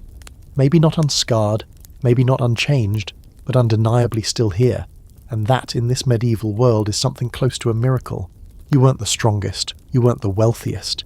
You didn't have saints whispering in your ear or gold stitched into your tunic, but you learned. You endured plagues and prayers, famine and festivals, frostbite and heartbreak. You stood in fields knee-deep in mud and grief. You fought wars that weren't yours to begin with. You danced around bonfires when no one was watching. You fell in love, secretly, dangerously, and let it shape your soul in ways you never expected. You faced the system and survived it, not because it made sense, but because you made do.